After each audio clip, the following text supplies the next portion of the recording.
það alltaf leiðilegt og það erfitt að tapa. En mér alveg sama af því að eina sem að ég veit að ef ég gefst upp, þá verð ég ekki successful. Þannig að ef ég hætti aldrei og ég mun alltaf reyna, þú veist, þá mögulega verð ég successful. Ég ekki að segja þessi guaranteed, en ef ég reyni þá til ég orðin 100 ára, þá kannski gengur eitthvað upp. Það það sem að ég svo, þú veist, trúr ár. Það gefur mér örugglega þennan kraft að þegar maður lokar einhverju batteri, tapar einhverjum 100 milljónum, það leiðilegt og erfitt, en þá strax bara jákvæðnin og svona bjartsýn, bara, ok, hvað gætum við gert næst?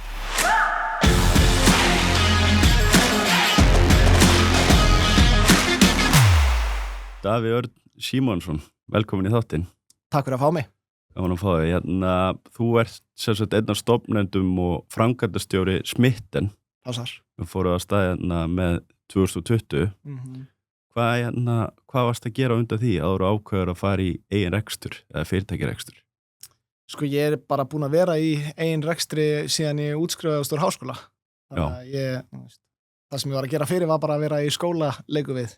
Ég fæði þess að dellu svona 2011-12 þegar ég að klára iðnaðarverkfræði frá Háskóla Íslands. Eða þegar ég í náminu og byrjaði svona að fikta í einhvað smá í eigin rekstri.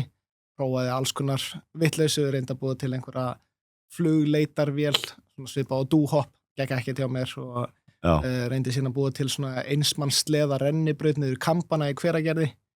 Hún kom aldrei upp, en síðan 2013 og þá ákveðum við fjórir strákar að fara saman til Kísildalsins, eða Silicon Valley í Bandaríkjunum og förum svolítið mikið inn í app-bransa og ég búin að vera í app-gerð í raun þá í 12 ár núna. Já, Hvað byrjaði sem sagt, fórst á stað var ekki með flugmiðin 2011. Hvernig var það og hvernig var svo hugmynd til? Sko, ég sem sagt jólin 2010-2011 þá les ég bók sem heitir Rich Dad Poor Dad eða Ríki pabbi, fátæki pabbi svona fræg bók kannski svolítið í þessum svona frumkvöðla bransa eftir hann Robert Kiyosaki sem verið að kenna manni svolítið að það eru aðra leiðir í lífinu en að fara bara þessa típiska svona corporate ladder.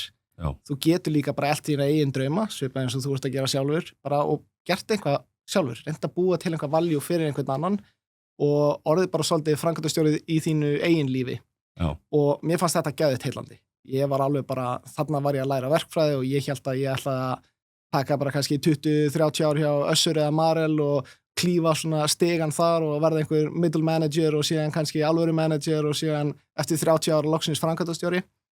Og við sem sagt, eftir að ég lesi þessa bók að þá ég að reyna að skoða og á þessum tíma var svona frumkvöðla umhverfið á Íslandi það var eiginlega ekkert að frétta þannig. Allavega ekki í svona lítið samfélag fyrir einhverja tækni nýsköpun og eitthvað svoleiðis. En það var einn viðburður sem var eitthvað svona helgi þar sem að þú gast hitt annað fólk sem var eitthvað með einhverja hugmyndir og þú gast pitcha hugmyndum og þið gáttu búið til teimi og reynt svona eitthvað hakka saman helgina. Og ég sem sagt mæti á þannig viðburð og ég hvað með að búa til svona flugleitarsíðu eins og dúhopp nema bara á þessum tíma þegar að þetta var 2011, Váir var að koma marka 2012, Iceland Express var ennþá og Icelandair og mér fannst svo skrítið alltaf að þú veist ennþá þetta er ennþá svona þetta Íslendingar eru eiginlega ennþá að fara inn á Icelandair eða Play til þess að bóka sína flugmiða. Þú veist það eins og maður treyst ekki að þú ekki alveg að nota dúhopp eða Kiwi eða hvað sem og mér langaði að leysa það vandamál bara þú veist það hlýtur að vera hægt að vera bara með eina vefsíðu, bara flugmiði.is þar sem að þú bara bókar alla þína flugmiða sama hvort það sé Icelandair eða Vá eða Iceland Express. Mér fannst algjör no-brainer að því að maður eitthvað svona af hverju myndum maður ekki treysta öðrum síðum stundum af því að þau eru með önnu verð og eitthvað svona en síðan bara kemst ég í rauninni að því að ég og strákur sem heitir Ólafur Páll fórum saman í þessa vegferð að við gerum frábæra samninga við Iceland Express á þessum tíma sem þetta fóru þeirra hausinn bara kortir í seinna en Icelandair á ekki sinn eigin gagnagrunn eða sko þeir nota svona alþjóðlegan gagnagrunn fyrir sín flugsæti í rauninni sem heitir Amadeus og það kostar bara ógeðslega mikið pening að fá aðgang á þeim gagnagrunni og það í rauninni ástæðan fyrir að þessar svona dúhopp eða Kiwi eða þessar síður get ekki verið að sýna alltaf kannski nákvæmlega sama verð og sérð inn á Icelandair og þannig eiginlega bara svona fjallið það sjálft sig og þessi síða fór í rauninni aldrei í loftið. Hún fór aldrei í lofti? Nei. En voru komnir eitthvað langt með að forrita þetta? Búa þetta til? Sko, nei, ég myndi segja, þú veist, ekki þetta einhverju alvöru. Við erum alltaf ekki búin að eða, þú veist, þannig einhverjum alvöru upphæðum í þetta. Nei. Við svona komist frekar tildulega hratt að þessu að þetta yrði vesen. Já. Og ég held að þessi bara sýnir svo sanna í dag, þú veist, það er ennþá smá vesen. Má einhver laga þetta? Já, einmitt. Já, þetta er kannski svona gott hérna talandi að áttu ykkur á þessu fljótt, þetta er kannski svolítið svona fail fast hugmyndafræðin. Já, algjörlega. En hvað ferði svo beint eftir þess að flugmiðin, hvað verkefni ferði beint í eftir það svo? Sko, þá erum við að útskrifast þarna, ég útskrifast úr verkfræðinni voru 2013 og svona haustið 2012 eða veturinn 2012-13 að þá förum við 4 saman og erum að vinna einhverju verkefni í háskólanum sem var í einhverju nýsköpunar áfanga. Já.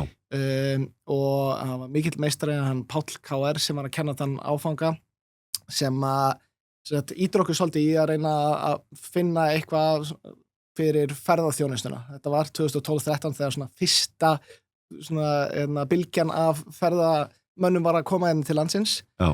Og við hugsaðum með okkur, við erum að læra verkfræði, hvað maður gerir einhvað verkfræði tengt og kom með þessa hugmynd að fyrirtæki sem hét Salibuna var stofnað í byrjun árs 2013 og hugmyndin var að búa til einsmanns sleðarennibraut niður kampana hjá Hveragerði.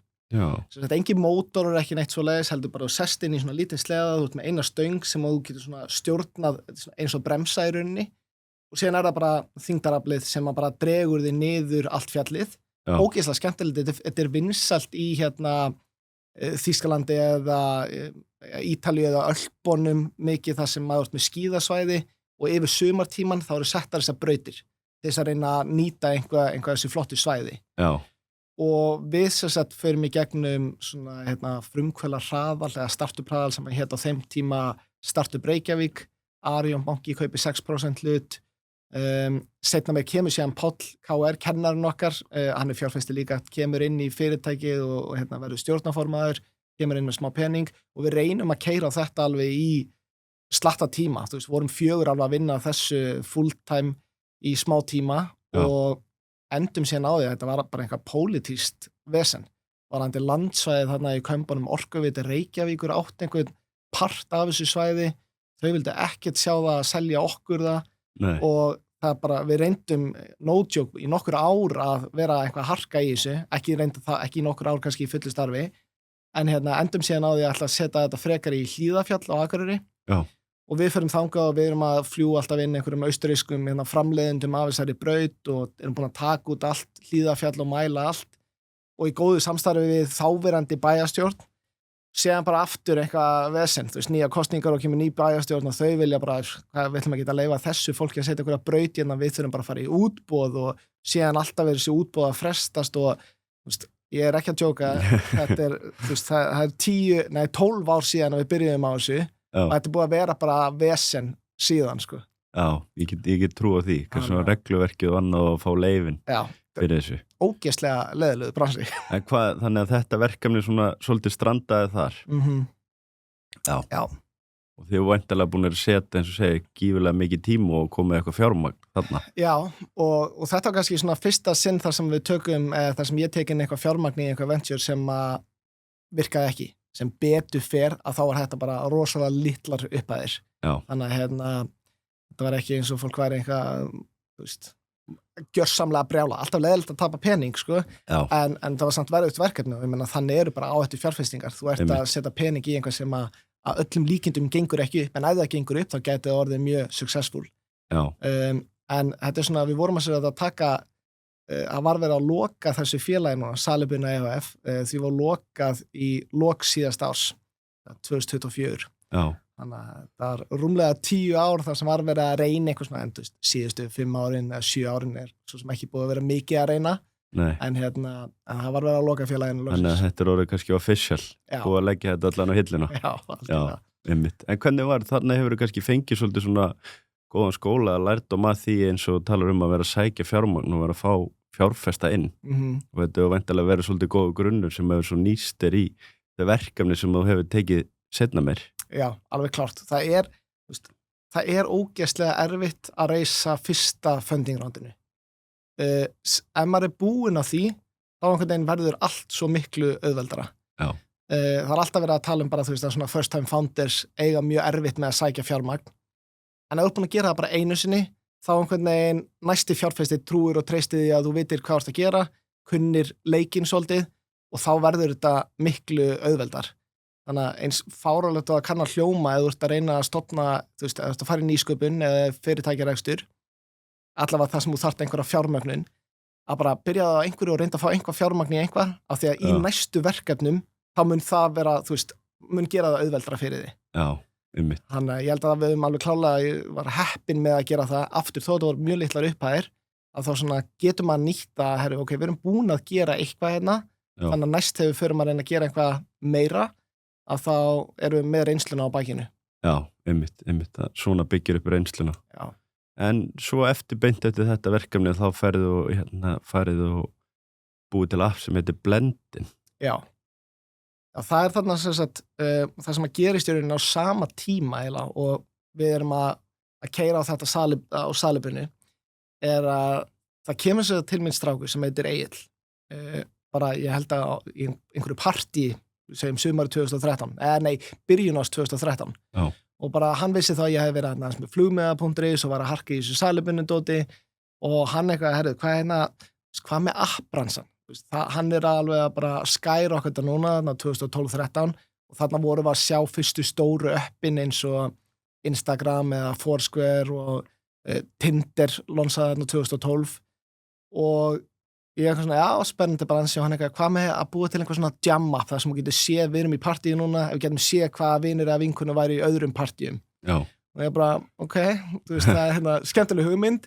Pældi ekkert síðan kannski meira í því akkur í þessu partí, síðan hefur hann aftur samband um mig og við förum eitthvað svona að skoða þetta og sem sagt upp frá því og þetta sem sagt Egill sem að fer síðan og stofnar Suit-Up Reykjavík með hann Jökli og svona mikill fatakall við sem sagt svona byrjum að tala þessum hugmynd og við búum til hóp þar sem að það ég og 2 forriðar og 1 grafískur hönnuður byrjum að þróa þessa hugmynd, að búa til jam-app í rauninni, það hét Blendin, það átti að vera rosalega einfalt app að tengja saman vini á skemmtanalífinu. Bara sjá hvaða vinir eða vinkunir væru mögulega, kannski niður í bæ, einn á hvaða stöðum þau væru, eða þá bara, herri, það föstudagskvöld, ég hef ekkert að gera, einhver til að fá sér 2 bjóra með mér á kalda eða eitthvað staðar. Já. Og okkur veist það bara svona, það var skemmtileg hugmynd, þú veist, þetta var vandamál fyrir okkur á þeim tíma, ég meina 23, 4, 5 ára eða eitthvað. Og við sem sagt 4, ég, hann Ásgeir Vísir sem er búin að vera meðstafnundum minn núna í 12 ár og 2 forritarar, Kristján Ingi og Daniel, ákveðum að flytja 4 til Hýsidalsins. Sem sagt Egill hann fer þarna í eigin rekstur í fatabúðina og við förum á stað, flytjum þarna út og reynum að byrja að harka í þessu appi. Var þetta hvað, 2013? Já. Þannig að þetta raunin á svipuðum tíma og svona salibuna að reyna alvöru hérna í kömpunum.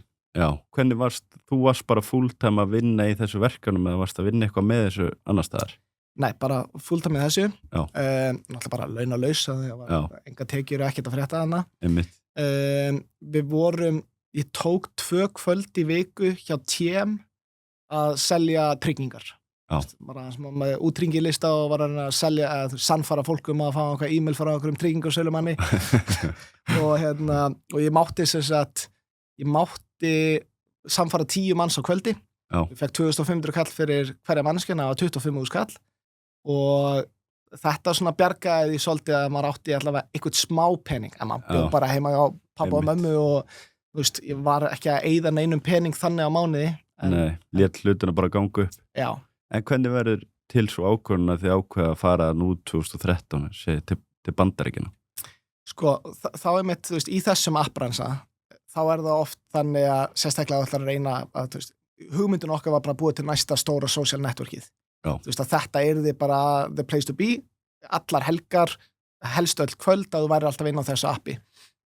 Og ef þú ætlar að fara í einhvern svona þannig bransa, þá oft gott að taka svona venture money eða, þú veist, áhættu fjármagnin bara til þess að skalda hraðar og keyra þetta betur upp og markaðsetja vöruna og þar fram í gautunum og á þessum tíma eru svona fjármagnshöft hérna á Íslandi. Það sem að bara gjaldeyrishöft kallaðist á þeim tíma. Erlendi fjárfestar gátu eiginlega ekki verið að koma með fjármagn inn í landið. Nei. Og þá hugsa maður, ef við ætlum að fara að reyna að skala þetta rosalega mikið upp, á þessum tíma eiginlega bara 1 eða 2 áhættu fjárfestingarsjóðir hérna á Íslandi og við vorum eitthvað, hvernig ætlum við að reyna að fjármagna þetta ef að bandaríski fjárfestar eða aðrir fjárfestar geta eiginlega ekki komið með pening hérna inn í landið. Okkur leiðum svo varum bara föst á þessari eyju og við höfum samband bara, ég veit ekki hvernig það kom til, hvort ég hefði bara hringt í þáverandi ráðherra sem var iðnaðarráðherra Ragnheiður Elín Árnadóttir og ég bara herðu, hvað ég var að gera? Okkur langar bara að reyna að búa eitthvað stórt hérna til okkur líður eins og séu svolítið bara fastir hérna á Íslandi og hún ótrúlega flott hjá henni var bara farið bara út, bara brjótið lögin og reglurnar, sem ég ætla ekki að segja hann að sagt okkur að gera það beint, en bara, ef ykkur líður eins og það sé það sem þið þurfið að gera til þess að ná árangri, gera það bara og við finnum út úr því síðan hvernig við tæklum þetta þegar gjaldeyrishöftin eru farin og þarfum út í göttunum. Já. Og það var svolítið bara svona, við ákveðum að fara út, okkur leið líka smá eins og á Íslandi, sérstaklega á þessum tíma, það voru mjög fáir í einhverju svona appgerð og okkur leið svolítið bara eins og værum kannski svona svolítið stór fiskur í lítilli tjörn hérna heima. Já. Og það svona, maður vill eiginlega ekki vera þar, maður vill eiginlega alltaf vera litli fiskurinn í einhverjum, hafsjóa því að það er að læra og það er að þroskast og þannig og við fundum rosalega mikið fyrir því að þegar við fluttum út til Silicon Valley að þá farandi úr því að vera einhver stór fiskur í lítilli tjörn hérna á Íslandi yfir í bara minnsta sílið í hafsjó þarna úti. Já, þetta aðeins stærra. Þetta var allt öðruvísi. Það voru bara, ég ekki að djóka, 1000 startup fyrirtækja að liggum við að vinna í bara, ekki kannski sömu hugmynd, en mjög svipið. Svipa. Já. Það alveg brútal, En geðið. En á þessum tíma, voru þið þá búin að ná einhver svona góðum traksjoni með þetta app á Íslandi eða? Voru þið svona komni með alveg MVP útgáfa af því? Já, já og nei. Við, það er ótrúlega fyndin saga. Deginum eftir að við lendum í San Francisco, þá hefur við fund með ótrúlega flottum founder sem bara búin að byggja og skala risafyrirtæki. Og við tökum fund með honum og erum að segja honum frá appinu og hvað við erum að pæla og hann mitt spyr þetta bara, já, ok, eru þið með eitthvað MVP eða eitthvað í beta útgáfið á Íslandi, hvernig það gengur það? Og við eitthvað, já, við erum alveg búin að vera í nokkra mánuði og erum með 300 mann sem að prófa og þetta að virka og hann bara, ok, 300.000 manns í beta-testi ekkert, það er alltaf lægi, og við eitthvað, já, nei, bara 300 og hann trúði því ekki hvað það var lítið, hann bara, honum fannst það alveg fáránlegt hann liggur við hann hafði bara staðið upp og labbað út á fundinum sem betur við gerðan það ekki en hann gjörsamlega sló okkur á jörðina það bara, honum fannst þetta svo þú getur náðið 300 manns í Bandaríkjunum bara með að eða $20 á 1 mínútu þannig að það var svona ákveðið sjokk en bara ótrúlega skemmtilegt það íti mann líka út í að það við höfum flutt þarna út, það var líka svolítið bara til þess að stækka augun okkar og sjá hvað markaðurinn miklu stærri en bara hérna á Íslandi, Já, náttúrulega miklu meira tækifæri. Já. Og sérstaklega fyrir svona app. En á þessum tímapunkti þá voru þess að búin að þróa, hanna og forrita appið og var það með öllum featuresum sem að þið vildu og tilbúið til þess að fara á markaði eða voru að sækja fjármagn til þess að geta klárað það? Já, ok, þetta er mjög góð spurning, af því að ég held að sé eitt svona stærsta misconception bara frumkvöla á Íslandi sérstaklega sem að kannski að byrja í fyrsta skipti að þau halda að þau geti komið hugmynd að appi og reynda að fara að sækja fjármagn fyrir það. Já. Það er bara ekki séns. Nei.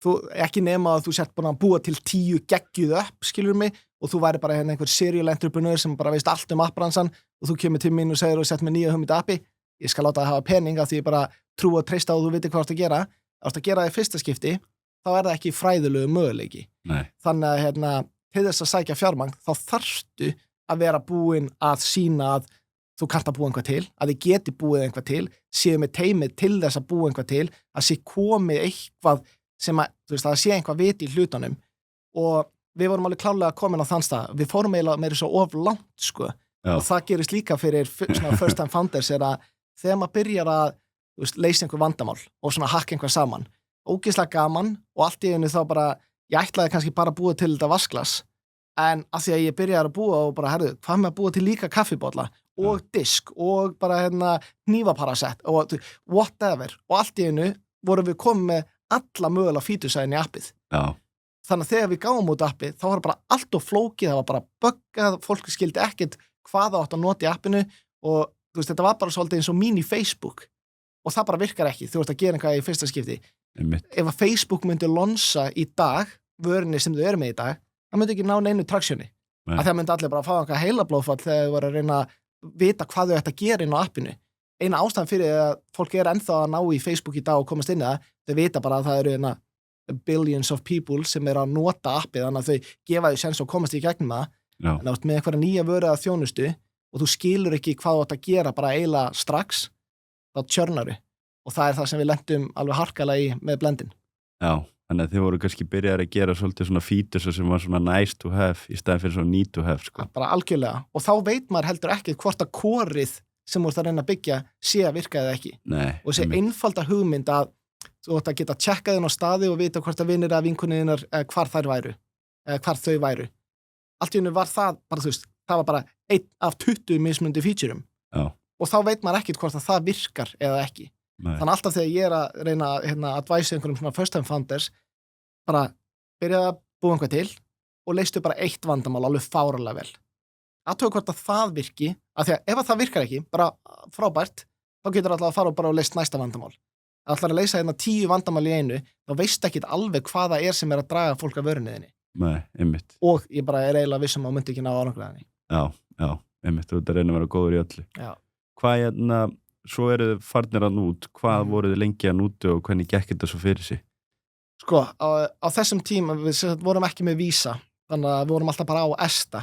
Þannig að það má bara alltaf vera í 180, í rauninni, sko, ESTA er 90 dagar í einu. Þeir máttu fara, skilum mig, til Mexíkó eða Kanada eða Íslands eða eitthvað og koma aftur og vera aftur í 90 daga. Já. Þannig að þetta var svolítið svona bara þannig kannski mixja okkur til að byrja með og síðan bara í þessari fyrstu ferð á þessum fyrstu 90 dögum að þá vorum við með 2 markmið og það var annars vegar að setja upp bandarískt félag bara út af gjaldeyrishöftunum á Íslandi og öðru og hins vegar að taka inn fjármagn inn í þetta félag. Þannig að við gætum haldið áframhaldið rekstri og kannski fara að borga okkur einhvað pingulítið í laun. Já. Og við náðum að tækla þessi tvö milestone á þessum fyrstu 90 dögum. Já, fyrstu 90 dögunum? Já. Hvað voru það að sækja mikið fjármagn til að byrja með? Það voru $200 2013-14, 25 milljónir cirka, sem var alveg svona ágætis peningur á þeim tíma. Veit ekki hvað kannski væri núverið í dag $500 eða eitthvað. Já. Og við vorum bara þarna 4 og við mjög fyndið að því að við vorum fluttir þarna út, vorum að tala við einhverja bandaríska fjárfesta og annað, vorum að fara í svona englaránd sem er kannski fyrsta funding round inn í svona venture og allt í einu endur við á því að taka inn 2 íslenska englafjárfesta. Já. Þú veist, samt vorum komnir þarna út og eitthvað, en þá líka bara, þú veist, þá opnaði líka fleiri dyr fyrir okkur á Íslandi af því að íslenski fjárfesta vissu að, herru, það var eitthvað teimi hérna sem var bara, fór bara all in, þú veist, við fórum allir bara í Íslandsbanka og tókum allir 1 milljón í yfirdrátt, lögðum allir saman 4 milljónir inn á einhvern sameiginlega reikning og flugum síðan út og það átti bara að duga okkur fyrir leigu og uppihaldi þessa fyrstu 90 daga. Já. Sem og það gerði leigan þarna úti náttúrulega bara eitthvað, þú veist, vorum að borga 1 milljón cirka í leigu á mánuði. Wow. Þú veist, 3 ára sem 4 fór bara strax í leigu sem var glatað. En við förum síðan að byrja að reisa, endum að eins og segja, taka inn 2 íslenska fjárfesta, svona engla fjárfesta, fyrir sirka $100. Já.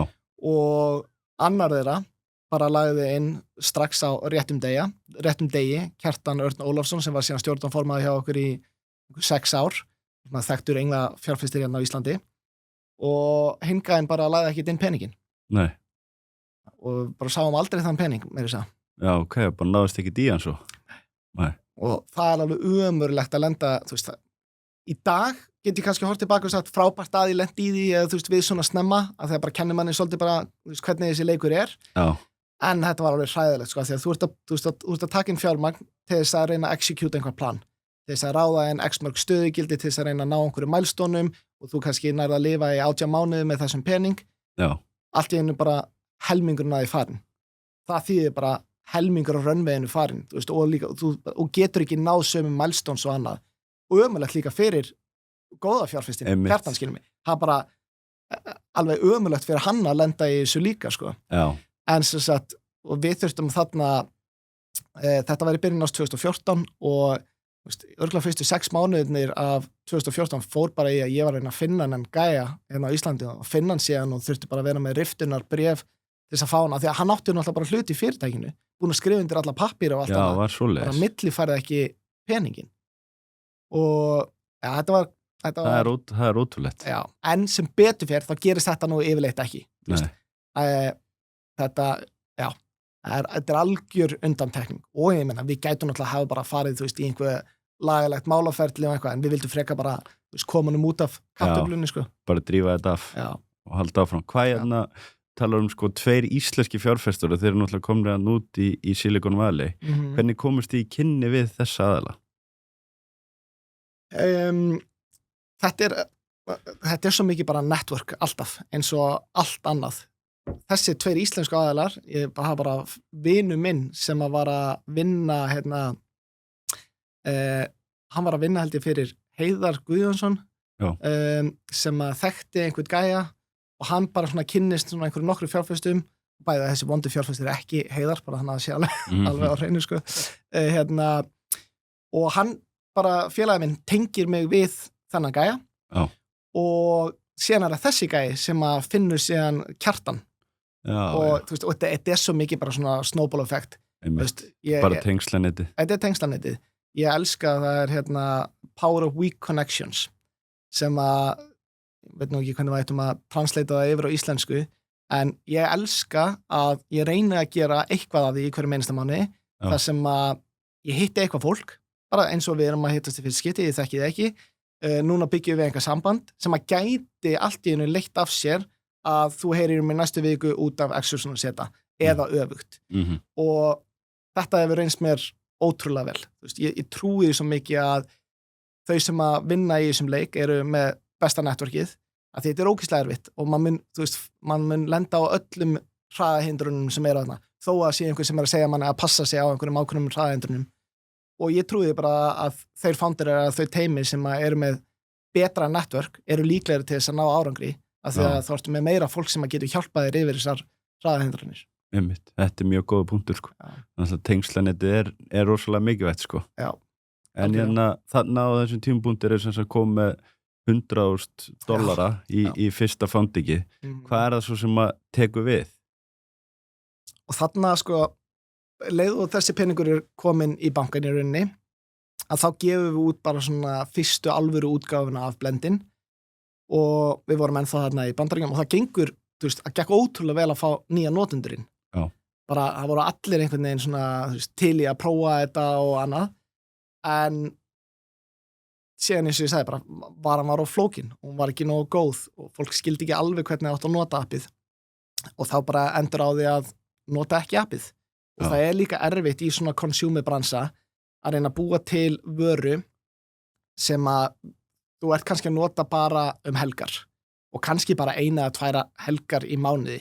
Það verður aldrei þetta habit að nota vöruna. Nei. Og það er til svona frækt test frá Larry Page sem að stofnaði Google sem að hann segir að, þú veist, ef að Google ætlar að kaupa einhver consumer app eða consumer vöru, að þá eru þau með það sem að kallast toothbrush test og það er að þau kaupa ekki app eða vöruna ef það er fyrir svona B2C eða í consumer bransanum, nema ef að manneskjan eða einhverju notendur getur nota vöruna allavega 2 á dag. Eins og þú ert að tannburstaði 2 á dag, ef þú getur ekki nota appi allavega 2 á dag, að þá bara, þú veist, þá möntu aldrei ná þessum rythma að þetta bara, þú byrjar að gera þetta ósjálfrátt að nota appið. Og það er náttúrulega mjög erfitt með eins og ég segja appi sem að kannski nota bara á föstudagskvöldum eða laugardagskvöldum og kannski bara 1 eða 2 í mánuði. Við náðum aldrei góður í tensioni inn í appið og eftir svona ár örugglega, meira 1,5 ár, að þá ákveðu bara að snúa okkur öðru. Sáum þetta, það var aldrei að fara að vera the $1 billion thing.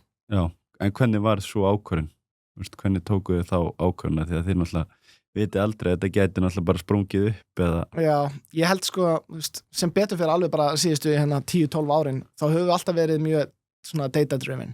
að bara við mælum allt og í þessum bransa þá getur þú hort á nokkur metrik og þú sérði eiginlega bara, þú veist, eitthvað þarna eða ekki, þú veist, þetta að fara að ná alvöru árangri eða ekki, og við sáum það bara í gögnunum að það var aldrei að fara að ná alvöru árangri.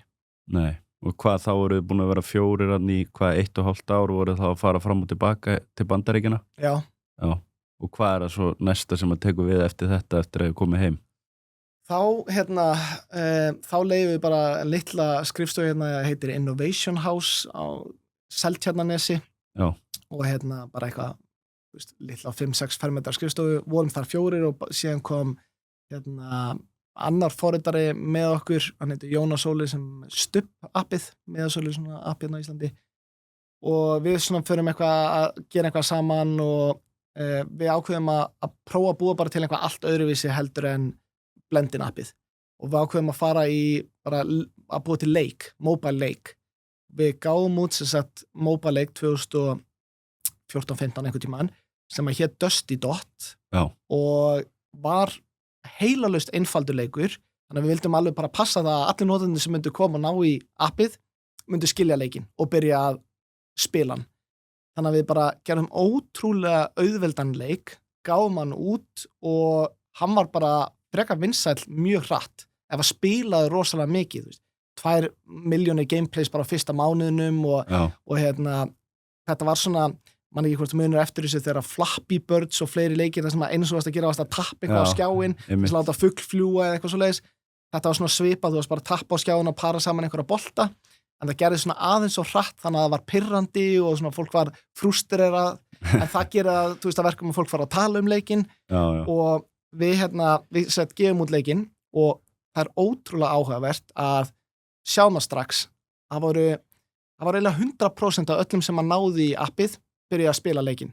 Það var bara einfalt, þú veist, þurftir ekki að lokka þig strax inn, gast síðan skilum við tengt með Facebook aðganum og gastu sé hvernig þú varst að bera þig saman við viniðin, vinkonur og annað, en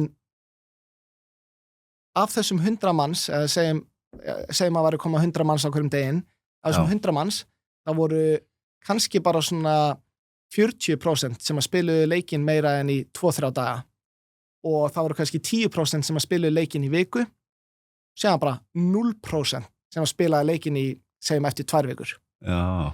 Og ég held að þetta sé það sem að bara, ef ég ætti að nefna eitt dæmi sem er mögulega mikilvægast að í fyrirtækjarekstri, allavega í mínum geira, en ég myndi segja að eiginlega, þú veist, hentar fyrir flesta aðra geira, er að þú þarft að vera með eitthvað sem heitir retention. Og retention er raunin bara kurva af notendum eða einstaklingum eða viðskiptavinum sem er að nota þína vöru að þjónustu og bara reyna að finna út í að það sé eitthvað hlutfall af þínum notendum eða viðskiptavinum sem að koma aftur og nota þína vöru að þjónustu. Af því að ef það er ekki til staðar, ef það er bara einu sinni, þá þarf það að vera einhverju bransa sem að þú ert að selja einhver ótrúlega dýra ferð eða einhver svona one-off purchase sem make sense. Ef þú ert í bransa eins og í app-bransanum annað, þá bara eiginlega gengur það ekki upp. Og ég tek oft dæmi sem ef við værum að stofna bensínstöð á Íslandi og ef að allir okkar viðskiptavinir myndu bara nota okkar bensínstöð einu sinni og aldrei aftur, þá myndu við fara á hausinn bara eftir nokkra mánuði. Allavega innan 2 ára. Af því að þá væri ekki, þú veist, fólk þarf að koma aftur og aftur á bensínstöðina, en að myndu bara nota okkar bensínstöð einu sinni, þá virkar ekki bransinn. Og þannig var það með Dusty Dot. Það var bara enginn sem að notaði appið yfir einhvern lengri tíma. Og það sem er svo áhugavert við svona retention kurvur, allavega í mínum bransa, það skiptir eiginlega ekki máli hvar þessi retention kurva flest út. Það skiptir bara máli að hún sé að fletjast út. Þannig að þú sért með eitthvað hlutfall af notendum sem er að koma aftur og nota þína vöru að þjónustu.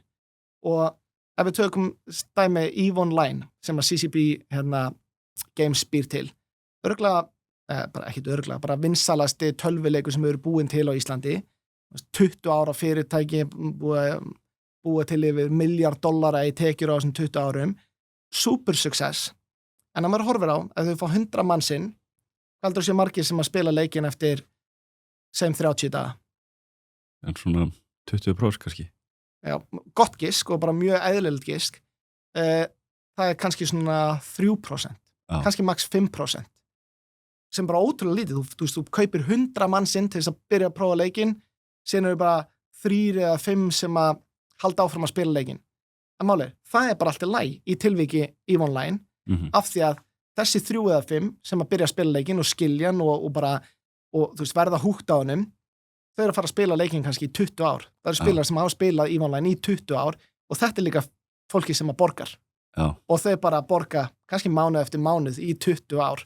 Þannig að alltaf þú fær 100 í einn, þá veistu þú alltaf að bæta 3 eða 5 long-term users. Einmitt. Og þetta skiptir bara ótrúlega miklu máli og þetta var eitthvað sem við vorum alls ekki með í Dusty Dust leiknum, bara hræðilegt retention. Já. Og það eiginlega ekki hægt, eins og ég segi, bara það ekki hægt að búa til sustainable, profitable app nema og sért með gott retention. Já, notendur sem koma aftur og aftur. Já. En hvernig brugðust þið þá við því að, þú veist, að fólk var tilbúið að pröfa leikin og svo bara hætti þeir að spila? Hvað var það sem að þið gerðu til þess að reyna að fá notendunar aftur? Sko, Dusty Dots var aldrei svona, það var kannski eitt af þessum fáu appum sem að við bara, þetta appi sem við ætlum að vinna að næstu 10 árin. Já. Þetta var meira bara, vorum bara búnir að vera hann í 1,5 ár með blendin og kannski þreyttir á því. Okkur langaði svolítið bara, þú veist, við hökkum þetta saman bara á 1 viku og við bara gáum appið út og þetta var svolítið bara svona til þess að, þú veist, fá eitthvað fresh start. Já. Við hefðum öruglega geta farið að bæta einhverjum levels inn í leikinn og einhver svona, en eins og segja, þetta var svo heilalust einfaldur og auðveldur leikur að þó að það væri einhver levels þá myndi samt enginn enn að spila leikinn, hann var ekki það skemmtilegur, sko. Já. Allavega til lengri tíma. Þannig að þetta var meira bara svolítið svona, bara, ok, við prófum aðeins að fara í mobile gaming, hvernig það virkaði, lærðum þetta með retentioni sem var bara mjög, þú veist, gott fyrir okkur á þeim tíma, en síðan fórum við bara tiltölulega fljótt aftur að teikniborðinu. Já, að leita öðrum hugmyndum. Já. Hvernig þau voru þannig, var þetta ekki sama 4 manna teymi og var með blendin? Jú. Hvernig var skiptingin hann? Þú talar áðan að voru með 2 forritara. Hvernig var svona skiptingin í teiminu? Var þú veist þá kannski þitt hlutverk meira að vera að kynna og fá fjárfesta og annað að vera í hugmyndavinni? Já, þetta var svo að þeir voru 2 forritarar, 1 grafískur hönnuður og síðan ég. Og þú veist, ég var nú bara, ég djóka oft, þú veist, það var bara mitt hlutverk var að sjóða núlutnar og þú veist, passa að skilja, og það í rauninni ennþá mitt hlutverk í dag.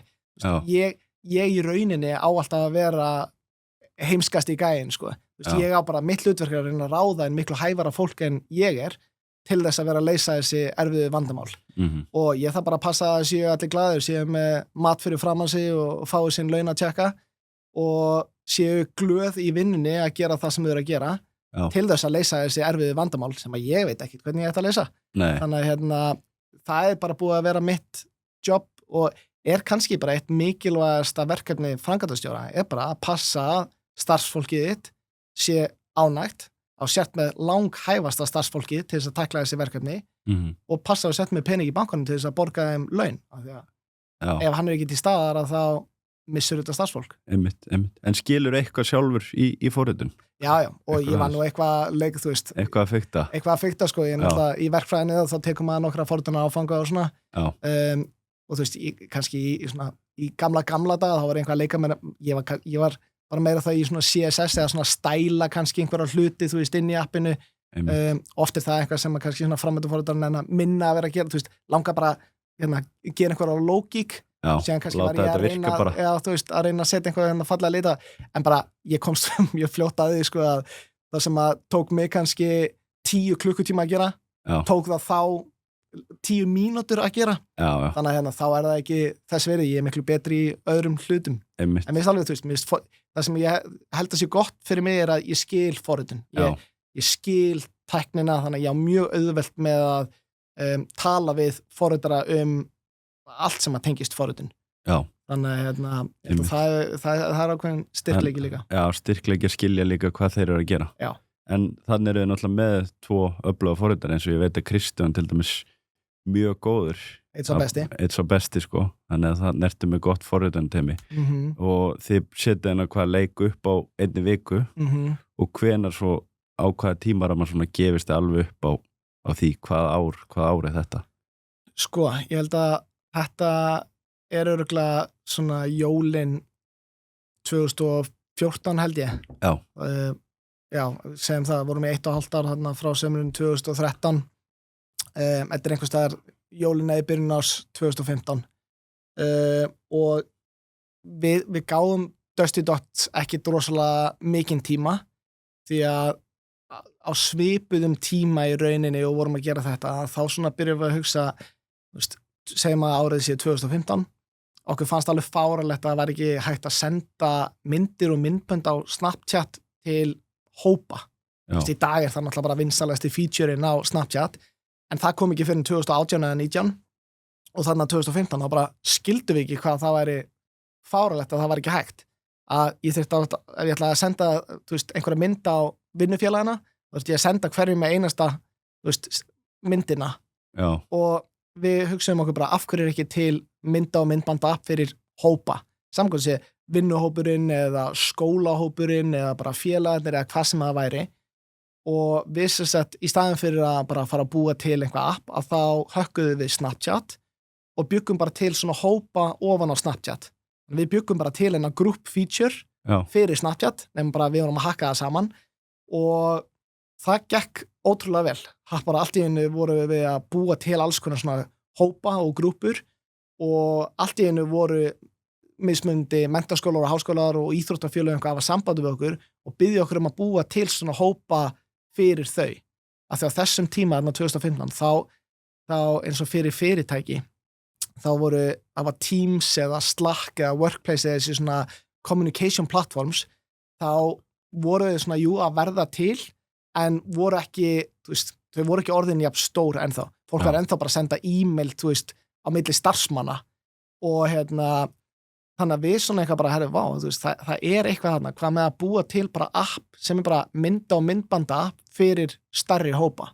og ótrúlega svona skemmtilega hugmynd af því að þetta var ekki til á þessum tímapunkti og við byrjum svona eitthvað að hakka þetta saman og byrjum að búa til einhverja prototýpur og vorum með svona líka public grúppur þar sem að þú bara, það var bara tattoo dagsins og þá voru bara allir að senda inn mynd og myndband af einhverjum mismöndi tattooum hjá sér og svona og við djókum oft, við hefðum getað að þróa þetta bara eiginlega eins og TikTok er í dag en við sér þetta förum og tölum við Íslenska fjárfestingarsjóð sem heitir Frumtak og erum að segja þeim frá þessari hugmynd og svona það sem við erum búin að prototýpa og hvað við erum að pæla og þau bara það gæti verið eitthvað þarna og þarna voru búin að búa til náttúrulega Blendin og Dusty Dots og annað og við tökum inn auka 50 milljónir og flytjum aftur til San Francisco með það að leiðarljósi að við ætlum að klára appið og gefa það út í 5 stærstu háskólunum í Kaliforníu og það var svona fyrsti markaðurinn okkar við heldum að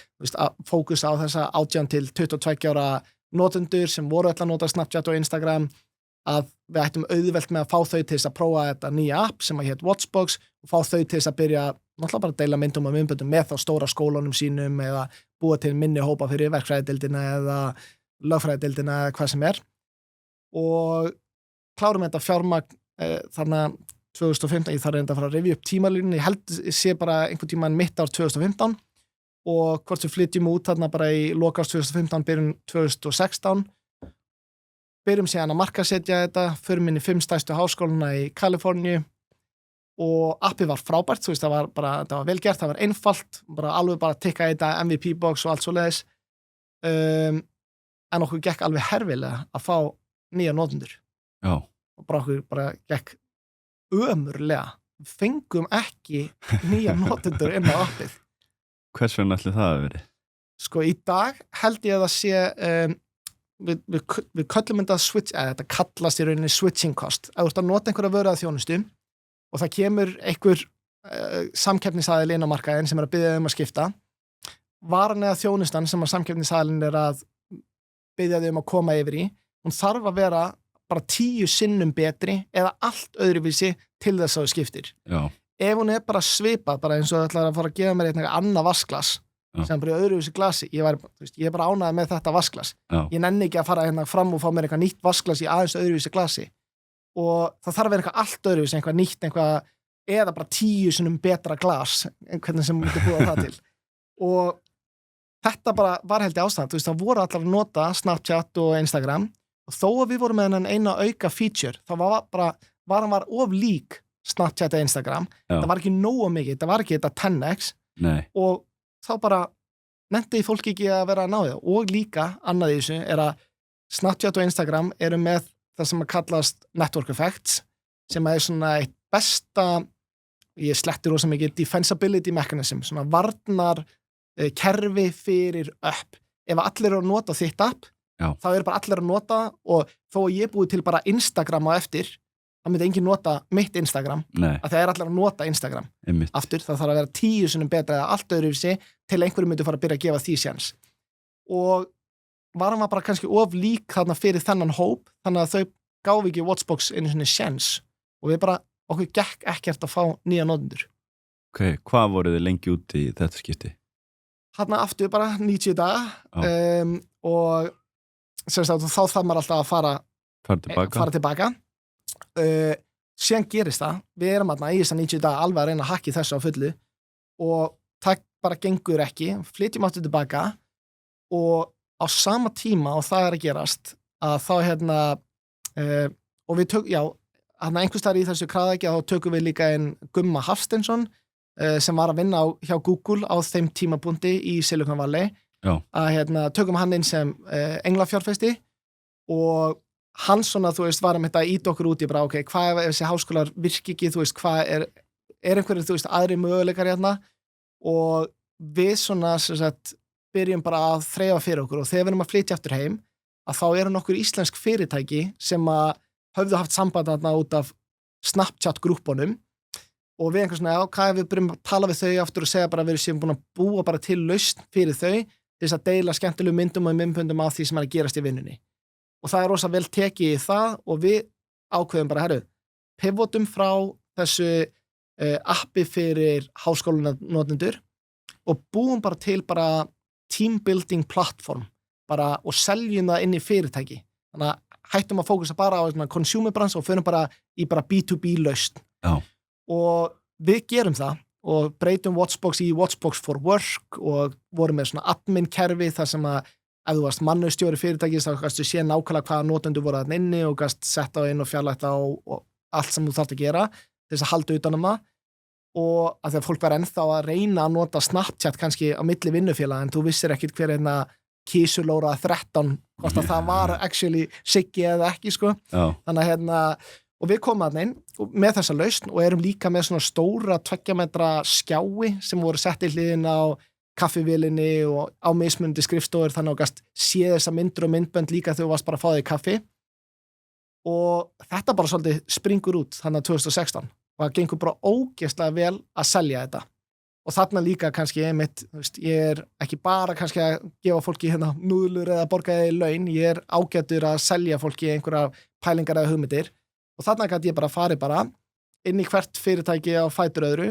og selt þeim að það ógeðslega gaman að sjá myndir og myndbönd frá starfsmönnum, gefið þeim aðgang að þessu appi þar sem að þau eru bara með myndavél í símanum, þið getið sé hvað að gerast á hinum skrifstofunum og þetta er sérstaklega skemmtilegt að þú margar mismunandi skrifstofur kannski í Reykjavík og í Hafnarfirði og Akureyri eða eitthvað svoleiðis og við byrjum að selja þetta og eins og segi, gengur bara ógeðslega vel og á einhvað undir ári að þá vorum við bara komið með flest af stærri fyrirtækjum landsins að nota Watchbox for Work. Já, ok. Þannig að það var mjög skemmtilegt en svona það verður alvöru pivot. Alvöru pivot gekk ógeðslega vel, en B2B bransin þú veist, hann líka allt öðruvísi heldur en B2C. Já. Þú veist, B2C ég ætla bara að segja það, ég ætla að fara frá mínu sjónarhorni, bara miklu erfiðari. En þú ert líka miklu, þú veist, ef hann gengur upp hjá þér, þá það að fara að vera eitthvað super success. Já. En í þessum B2B bransa, þá getur þú bara tekið upp símtal, bara alveg svo í tryggingunum, þú veist, þú getur bara tekið upp símtalið, þú getur selt fólki einhvað sem að notar það síðan í einhvern ákveðin tíma og síðan færður bara eftir því hversu ótrúlega duglegur eða dugleg þú ert að taka upp símtalið og selja fólki og þannig nærðu að búa til einhvern vöxt og annað og þú veist, fyrir mig allavega leiðilegu bransi, þú veist, þessi B2B en bara, hann virkar, skilur við og við gerum þetta, erum með góðan tekjuvöxt hérna á Íslandi og síðan ræði sölustjóri sem byrjar að selja þetta eins á bandaríska markaðnum og þá byrjum við að finna svolítið fyrir því að, þú veist, ok, við erum með þess að 2 metra skjái, það vesen, þú veist, hvernig erum við að flytja þá til, þú veist, við kaupum þá frá Kína, þeir koma hingað, þá vorum við byrjað að senda það beint í Bandaríkjana, þá þurfti að vera með eitthvað fulfillment center þar sem var að sjá skjána og senda það í rétt fyrirtæki og þetta var bara alls konar svona logistics vesen að vera með þetta hardware unit líka og það gekk erfilega hjá okkur að vera að fá einhverja viðskiptavinni í Bandaríkjunum og síðan voru við komið 1 viðskiptavinni í Noregi og 1 viðskiptavinni í Svíþjóð og eitthvað svona og þá það orðið bara líka hausverkurinn að manage því að síðan fara skjáinni niður og þú veist, við getum ekki verið að senda mann þanga á svæði eins og við gátum alltaf gert hérna á Íslandi og þetta var erfitt en það var eitthvað, þú veist, við vorum klárlega með eitthvað og aftur, þetta var svolítið áður en að kannski Teams og Slack varð svona vinsælt, þannig að fólki fannst þetta geðið skemmtilegt og var að virka og þá 2017, lokast 2017 að þá byrjun á 2018, einhvern tímann 17-18 þá förum við í svona roadshow í Bandaríkjunum þar sem við ætlum að taka inn bara vaxtarfjármagn. Þarna vorum við bara nokkur á skrifstofunni, var að ganga vel og við förum og tölum við bara alla flottustu fjárfestingarsjóði og á þessum tíma þetta var fyrir COVID, þá þurfti alltaf að fljúa út og hitta alla fjárfesta bara in person. Það þekktist ekki að fara einhvað á Zoom eða Skype að taka einhvern svona alvöru fjárfestingafund. Þannig að ég fer þarna út og fer til Chicago, Boston og New York og LA og San Francisco og að hitta alls konar fjárfesta og það mjög áhugavert að bara allir þessi topp fjárfestar sögðu það sama. Þau sögðu bara frábært heimi, búin að búa til Blendin og Dusty Dots og fyrst Watchbox í Kaliforníu virkaði ekki alveg þetta Watchbox for Work. Við vorum alveg bara búin að sína, vorum teimi sem að vissum eitthvað hvað vorum að gera, kynum að búa til upp, kynum að gefa þau út og þar fram til göttunum. Tekjuvöxturinn var geggjaður á Íslandi, bara þú veist, þetta var að virka hér. Það fullt af fyrirtækjum í Bandaríkjunum og Evrópu út allt, þannig að það var bara spurning, ok, þú veist, hægt að selja þetta í Bandaríkjunum? Örugglega, það bara að finna út í því og þú veist, það líka ástæðan fyrir maður að taka fjármagn til þess að reyna alltaf að, það alltaf einhver áhætta, við þurftum að reyna að finna út í því, þá gætu við verið að selja þetta meira í Bandaríkjunum og annað. En síðan, og þú veist, eins og ég segi, markaðurinn er svo stór, tekjuvöxturinn flottur, teimið gott, en allir þessi fjárfestar spurðu mér síðan einni spurningu og það var spurning sem að ég gat ekki svarað, eða gat ekki, allavega ekki komið gott svar við. Þau spurðu öll, ok Davíð, við látum að hafa 500 milljónir og þú byrjar að selja Watchbox for Work í Bandaríkjunum, hvað ætlar að gera þegar að Snapchat eða Google eða bara einhver annar samkeppnisaðili kemur með bara svipaða vöru, að þetta var ekki tæknilega flókin vara, það var ekkert patent á þessu myndbanda appi, hvað ætlar að gera þegar að þau koma og byrja bara að selja líka inn í fyrirtæki fyrir 10% af verðinu þínu. Já. Hvað þarf þá að gera? Hvað var svarið við því? Veit ekki, það er bara veit það ekki. Nei. Og ég veit ekki ennþá í dag, skilur hvað ég myndi ekki, af því að bara það sem vorum að tala áðan með eins og Instagram og Snapchat og annað, þessi network effects. Þú ert alltaf að reyna að búa til í einhverju fyrirtækjarekstri svona varnarmekanisma, defensibility mechanism, til þess að bara einhver annar samkeppnisaðili getur ekki komið bara að kopja það sem voru að gera og selta bara síðan á 10 sinni minni pening. Það virkar ekki. Þeir eru með notendabasin. Já, og það sem að með Watchbox for Work, það voru alltaf að selja þetta bara inn í hvert fyrirtæki og ef ég var að selja þér hérna Watchbox for Work og þú ættir að velja á milli okkar lausnar eða frá Snapchat, þú myndir bara velja Snapchat eða það væri 10 sinni mótir það. Þú veist, af hverju myndir þú velja okkur? Myndir ekki make neitt sense. Þannig að þarna lærðum við líka bara hvað network effects eða þessi varnarmekanismar skipta ógeðslega miklu máli. Og þú getur gert það á mismunandi hátt, þú getur gert það með því að búa til vöru þar sem að það er meira virði eftir því sem eru fleira nota vöruna. Þannig að ef við hefðum geta reynt að finna leiðir þar sem að það væri meira virði að vera með fleiri fyrirtæki að nota vöruna, að þá hefður frekar kannski valið okkur. En það var svo skrítið að fólk vildi hafa þetta algjörlega secure og vildi ekki sjá myndir og myndbönd frá öðrum starfsmönnum í öðrum fyrirtækjum og eitthvað svona. En hefði ekki geta kannski bara selt það koncept að þið ætlaði að gera þetta það vel að Google eða Facebook og Snapchat myndi bara vilja kaupa ykkur í staðin fyrir að ætla að fara að gera þetta alveg sjálf? Jú, algjörlega sko. Og það er líka bara, fjárfestar alltaf að reyna svona lækka áhættuna eða minnka áhættuna sína. Já. Og ég held að það sé bara ekki nóg kannski fyrir einhvern fjárfesti sem að pæli að láta það hafa $500 million. Þú veist, já, ok, vonumst bara til þess að Google kaupi þetta í staðan fyrir að, þú veist, þau geta búið þetta til á 3 vikum. Já. Þannig að þá var það frekar að þau var að kaupa tekjurnar okkar eða vöxtin eða eitthvað svoleiðis. Einmitt. Og ég held að þetta, þú veist, þetta var mjög svona erfiður lærdómur, en ég skil hann í dag ótrúlega vel, hvað þetta skiptir miklu máli. Já. Það bara, eins og segjum bara, ég var að lesa hérna, bara Guðmundur Fertram var að skila 40 milljörðum í ríkissjóð út af söluna á Kerecis og þau eru með 200 einkaleyfi Kerecis, sem að það þarf bara að kaupa það, skiljum við, það er enginn sem að getur bara búið til sama einkaleyfi, eða skiljum við mig. Þannig að þú getur varið með því að vera með einkaleyfi, ef að bara það væri eitthvað hérna fiskiróð sem að væri ógeðslega einfalt að búa til, bara eins og mynd- og myndbanda app, og ég geti bara búið til bara sama og bara 10 sinnum ódýrara og selta til spítalanum fyrir, þú veist, þá myndi Kerecis ekki hafa verið selt fyrir 1,3 milljarða dollara eða hvað sem hafa selt á. Þannig að maður alltaf núna í dag er að hugsa á bara, hvað getum við gert til þess að passa það að það getur enginn annar komið og bara búið til sömu vöru á við. Já. Og við, sem sagt, endum á því þarna í apríl, eða 1. apríl 2018, að þá lokum við Watchbox for Work, af því að við náðum ekki að loka þessu vaxtar fjármagnarrandi, og sem er ógeðslega erfitt og leiðilegt, og vorum með velyrði frá íslensku fjárfestunum að voru tilbúin til þess að bakka þetta meira ef við myndum ná að, þú veist, fá einhverja hérna stóra erlenda fjárfesta með okkur, en við sem sagt bara náðum því ekki, og ég er mjög þakkláttur í dag að frumtaka á þeim tíma, leiðu okkur bara, herru, það er alltaf leiðilegt að tapa pening, en það er svolítið bara partur af þessu. Já. Og frekar að leyfa okkur að loka fyrirtækinu í staðan fyrir, við getum verið að runna ennþá í dag með 5 eða 10 starfsmenn á Íslandi og hérna eitthvað, senda myndir og myndbönd á milli, þú veist, starfsmanna fyrirtæki á Íslandi og með einhvern smá kannski hagnað ári, en þú veist, okkur langar bara að búa til virði fyrir milljónir manns út um allan heim, og það var ekki að fara að gerast með Watchbox, þannig að við lokum batteríunu og ákveðum svolítið að splitta þá teiminu. Ég og Ásgeir Vísir, við fórum 2 saman, Danni og Kristján fóru báðir í rafmenta, reyndar í sikura áttina, en báðir að vinna hérna í rafmentabransanum, gengum mjög vel þar, og þetta var erfitt, alltaf leiðilegt að tapa pening, en það er líka bara partur af þessu.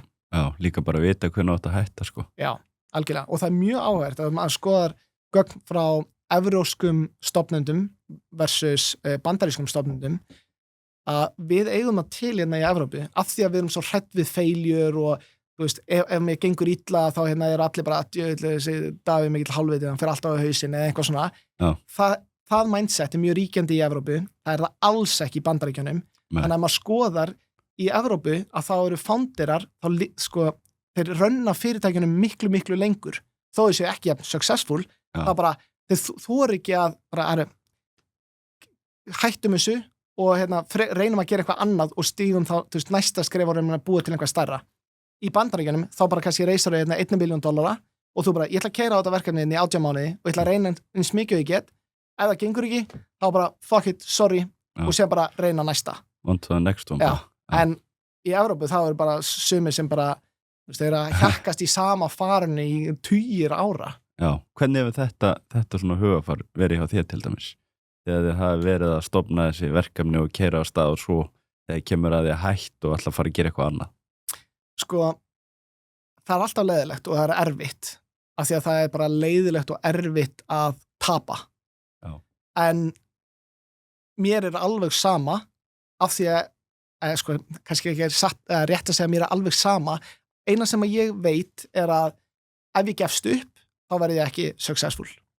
Þannig að ef ég hætti aldrei og ég mun alltaf reyna að þá allavega lifi draumurinn, þú veist, þá mögulega verð ég successful. Ég er ekki að segja þessi guaranteed, en ef ég reyni þá til ég er orðin 100 ára, þá kannski gengur eitthvað upp. Og það er það sem að ég er svo, þú veist, trúr ár, að það gefur mér örugglega þennan kraft að þegar að maður lokar einhverju batteri, tapar einhverjum 100 milljónum, þú veist, það er leiðilegt og erfitt, en þá strax er bara jákvæðnin og hérna svona bjartsýn, bara, ok, hvað gætum við gert næst? Og það sem ég held líka að þegar ég er að tala um að maður sé að tapa peningur frá fjárfestum, mér finnst alltaf að tapa mínum tíma og mínu fjármagni og allt hannig, en það erfiðar að tapa pening frá einhverjum öðrum. Þannig að eins og þegar við förum síðan að stað 2019 í þessa dating vegferð, að þá ákveðum við að gefa eins og Kjartani og fleirum sem hafa verið með okkur frá bara upphafi, bara smá hlut í nýja venturinu. Já. Þó að þeir séu ekki tengdir því að þá bara, herru, þú bakkaður okkur einu sinni, við ætlum að borga þér tilbaka. Saman hvort að sé í þessu venturi eða næsta, eða þegar við vorum 80 ára og þetta bara gengur ekkert upp hjá okkur, þá komum við bara heim til ykkur og skúrum húsið, þú veist, við munum borga þér tilbaka. Ég held að það sé líka bara svona karakterinn okkar. Já, það náttúrulega mjög gott hug að fara að hafa, sko. Já. En þannig 2018 sem sagt hætti með Watchbox þá og svo lansiði Smitten 2020. Hvenær svona byrjaði að vinna í hugmyndina, hvernig verður svona hugmyndin að Smitten til þannig í millitíðinni? Já, sem sagt bara eiginlega strax og við lokum Watchbox að þá tek ég og vísir sumarið 2018 og erum að reyna að selja, sem það var búið ákveðið bara við ætlum að loka félaginu, reynum að selja það sem við vorum með og við erum í einhverjum svona viðræðum við nokkur íslensk fyrirtæki eins og Origo, Advania og einhver svona að bara kaupa þessa lausn. Síðan strandar það alltaf, eða þú veist, það svona erfitt að sjá sérstaklega ef að stofnendunir eru bara komnir eitthvað annað í hugunum og ekki að fylgja þessu eftir og það var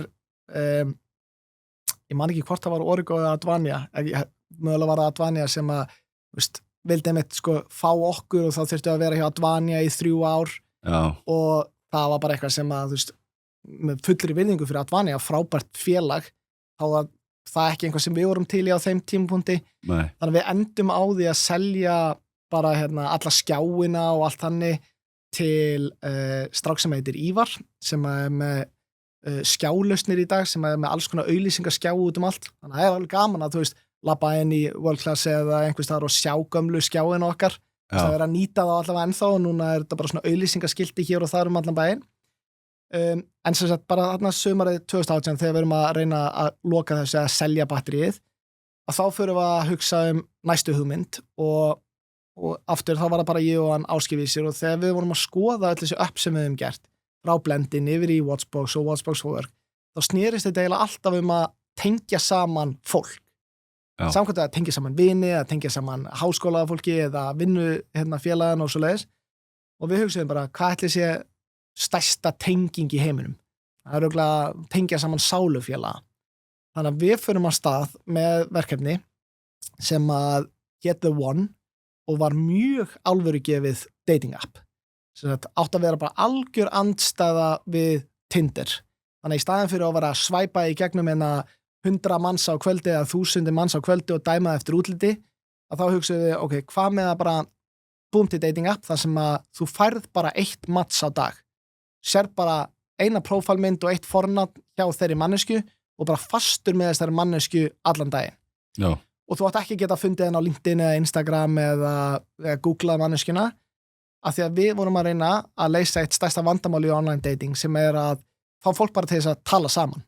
Já. Af því að það er bara ótrúlega vandræðilegt og erfitt og svoleiðis og við hugsaum bara, ef þú bara fastur þetta með bara mér, Davíð, í heilan dag, þá þarftu bara eiginlega að tala við mig, skilur mig og þá kannski eftir ekki bara dæma eftir útliti heldur að kannski kynnust við, þú veist, á persónulegu leveli líka. Einmitt.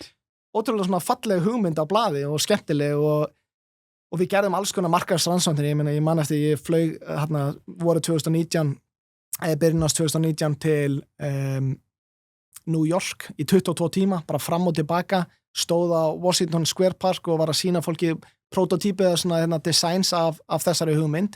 Já. Og það voru allir bara, wow, þetta er svo ógeðslega falleg hugmynd og hann er algjör snild og þetta er allt öðruvísi en Tinder, veist, ég myndi pottþétt nota það, þetta mun vera the $1 billion thing og við bara, já, alveg klárt, þannig að við finnum 2 forritara sem að við svona bara samfærum og við vorum bara borgaði með smá og borgaði líka með eignarhlut bara til þess að byrja svona að hakka þetta aðeins saman og síðan sem sagt jólin 2018 byrjun árs 2019, þá finnum við hann Magnús Ólafsson, sem er tæknistjórinn okkar í dag, búin að vera með okkur í 6 ára eða eitthvað.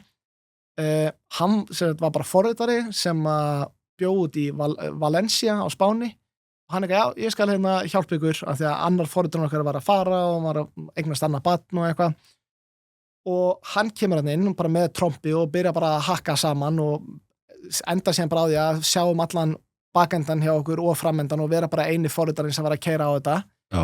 og ótrúlega hæfileikar ykkur, góður forritari og við gefum út sem sagt, þetta alvörugjarna dating app sumarið 2019 sem að héti The One og gáum út, fengum fullt af notendum sáum séðan bara eiginlega leið að þetta var ekki að fara að gera neitt sko flott hugmynd af blaði Já. í raunveruleikanum þá bara notendur vilja sjá fleiri en eina prófálmynd þau vilja sjá hvernig þú lítur í alvörun út Já. og ef þú varst ekki ánæður að lenda á mér í dag þá bara notaður appið ekkert þann daginn Dílita appinu bara Já, bara strax í ruslið sko.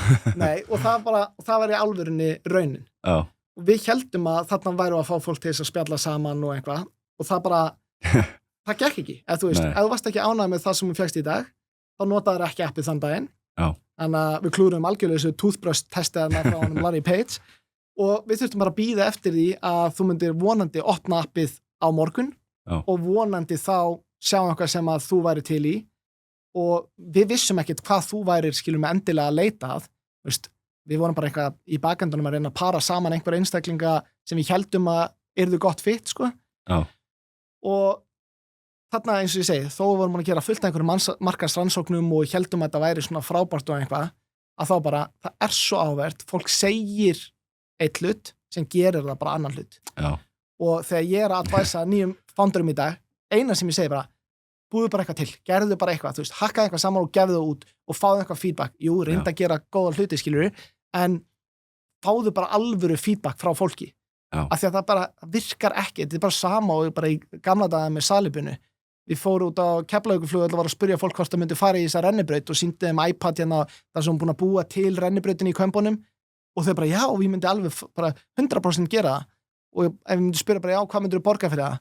Alveg bara $20 og síðan ef ég bara laugaði þeim og sagði, það frábært, þetta er komið upp sko, þetta er opnaði síðustu helgi, þannig að þú getur bara keypt miða með núna og keyptur rosa fáir miða það bara, þannig að þú veist, fólk segir eitt hlut og það er mjög áhvert núna síðan í dag með smitten, það er bara eitt af gildunum okkar er accept reality and then shape the future við þurfum að búa til vöru og þjónustu fyrir notendur og viðskiptin eins og þau hegða sér í dag síðan getum við yfir tíma reynt að leiða því þá átt að betri framtíð sem að við trúum á en við getum ekki bara búið til einhvað sem að við höldum að sé mjög wholesome og flott ef að notendur bara að hugsa eitthvað allt annað og vilja nota vöruna allt öðruvísi þannig að það var mjög erfitt af því að þarna höfum við tekið inn rétt árum við gáum út appið þegar það var eiginlega bara tilbúið þá tókum við inn 15 milljónir bara því að við vorum bara þrír bara ég, Ásgeir Vísir og Magnús Ólusson og bara mjög lítil laun, þú veist við höfum bara fyrst þegar að borga bara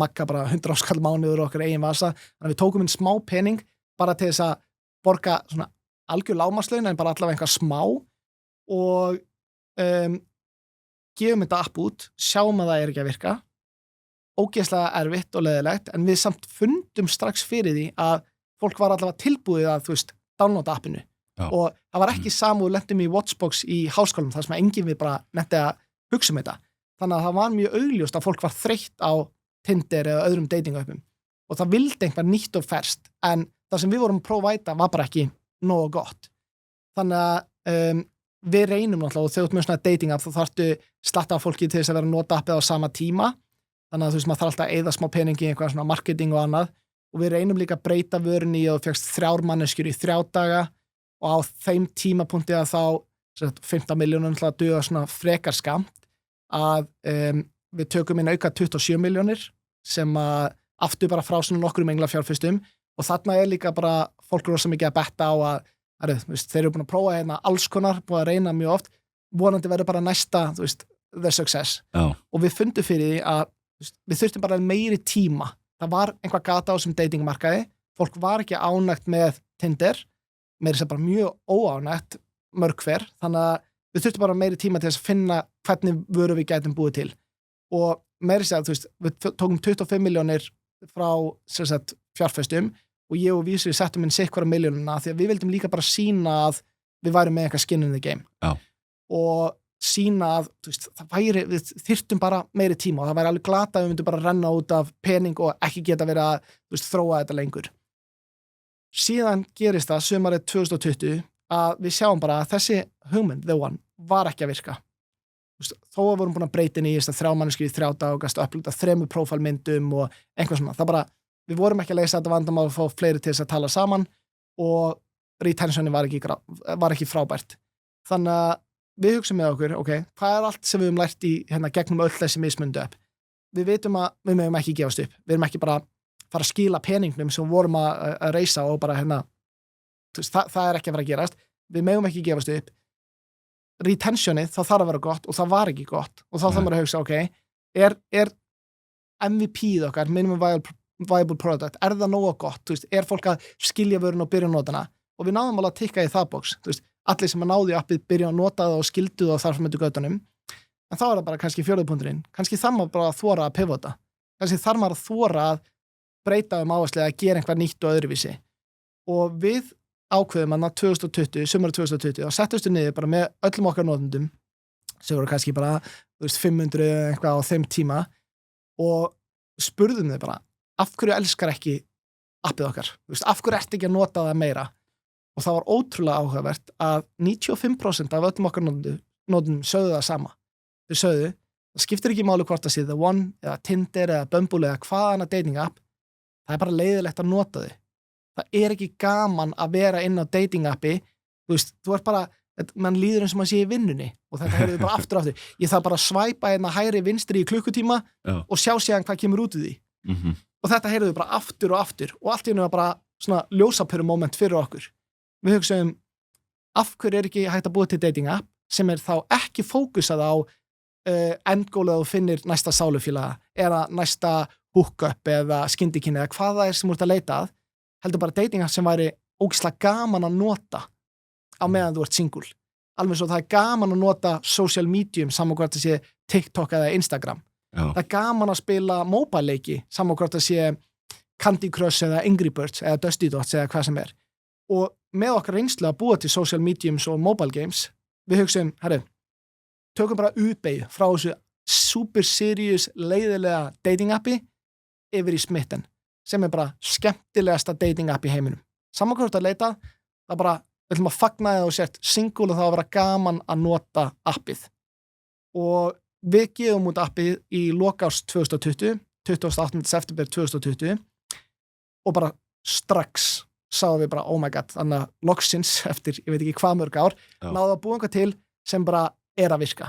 Og við sáum bara allt í einu bara organic, svona vikulegan vöxt. Og alltaf fleiri og fleiri notendur að byrja að ná í appið, nota frábært retention, geggja engagement og allt í einu voru búin að búa til vöru sem að var að leysa þörf markaðarins sem var bara skemmtilegt, þá að ekki að vera einhver stigma að vera inn á dating appi af því að það fyllt af fólki sem líður eins og það ekki bara líður, það er svona labelað að ef þú ert inn á Tinder þá ert að leita hookupi, ef þú ert inn á Bumble eða hins þá ert að leita einhverju alvöru super serious relationshipi en inn á smitten þá getur bara að leita hverju sem er, þú ert ekki labeled as nothing, þú ert bara hafa gaman, þú ert single og svolítið bara sjá hvert hlutin taka þig.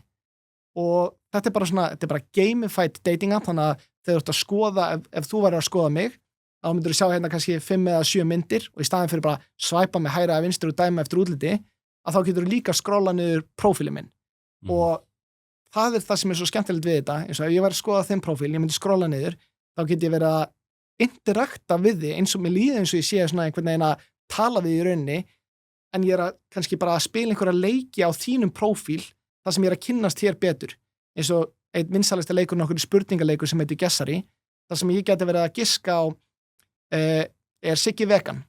Og ég myndi giska á nei, og ég myndi strax fá að vita hvort það sé rétt eða ránt og ég er að reyna að vinna leikinn, skilur mig. Eða hefur Siggi verið handtekinn? Ég myndi alltaf segja já og þá myndi ég strax fá að vita hvort að það sé rétt eða ránt.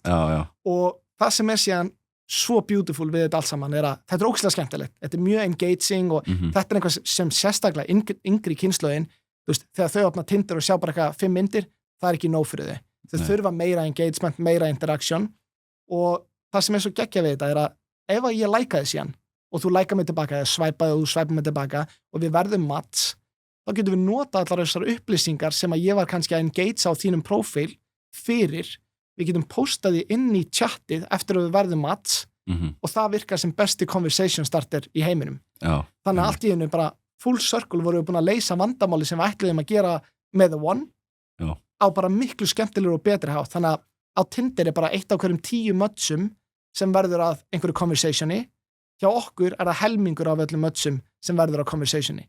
Af því að þarna getur spurt bara, Siggi, fyrir hvað varstu handtekinn? Og það getur við fara að spjalla eitthvað sem í staðan fyrir að byrja öll chat eitthvað blessaður, hvað segir þú gott í kvöld? Eitthvað skilur mig sem bara leiðilegt og erfitt. Þannig að við fundum hann bara strax vorum við búin að búa til einhvað sem var í alvörun að virka og síðan alltaf bara í svona fyrirtækjar ekstri að þetta alltaf ups and downs. Þannig vorum við bara, wow, það eitthvað að gerast og síðan í lokás 2020 bara 31. desember við náðum að borga laun þá en síðan var bara peningurinn búinn. Það var bara búinn. Bara í alvörinni bara komið í smá mínus þarna 1. janúar. Hvað voruð þið komið mikið funding þarna á þessu tímapunkti? Bara þessar 15 milljónir og 27. Já. Hanna... Og hvað þessi leikur sem bara leið að fara í lofti, eru þið þá með þennan leik tilbúin líka? Hann inn í Smitten appinu þá? Já. Gesarleikurinn fyrsti leikurinn sem við búum til og hann er komið þangað og svona fyrst var hann bara eftir að þú mattsaðir, þannig að þú veist, hann var ekki komin á prófílinn en bara fólk elskaði hann svo mikið að við prófum að setja hann á prófílinn og þá bara sáum við aftur svona, þú veist, bump í bara að við þurfum að gera meira á þessum prófílum, þú veist, og núna í dag náttúrulega bara prófílinn getur verið mjög langur og með alls konar skemmtilegum leikjum eða upplýsingum og þarfum til göttum. En á þessum tímapunkti þannig að loksins þegar þeir eru komið með notendunar sem að vilja nota appið þá rennið út á fjármagninu. Hvað farið það bara beint í að reisa næsta ránd? Já, við gerum það, við náttúrulega byrjum á því að fara bara í Íslandsbanka og tókum 10 milljónir í yfirdrátt.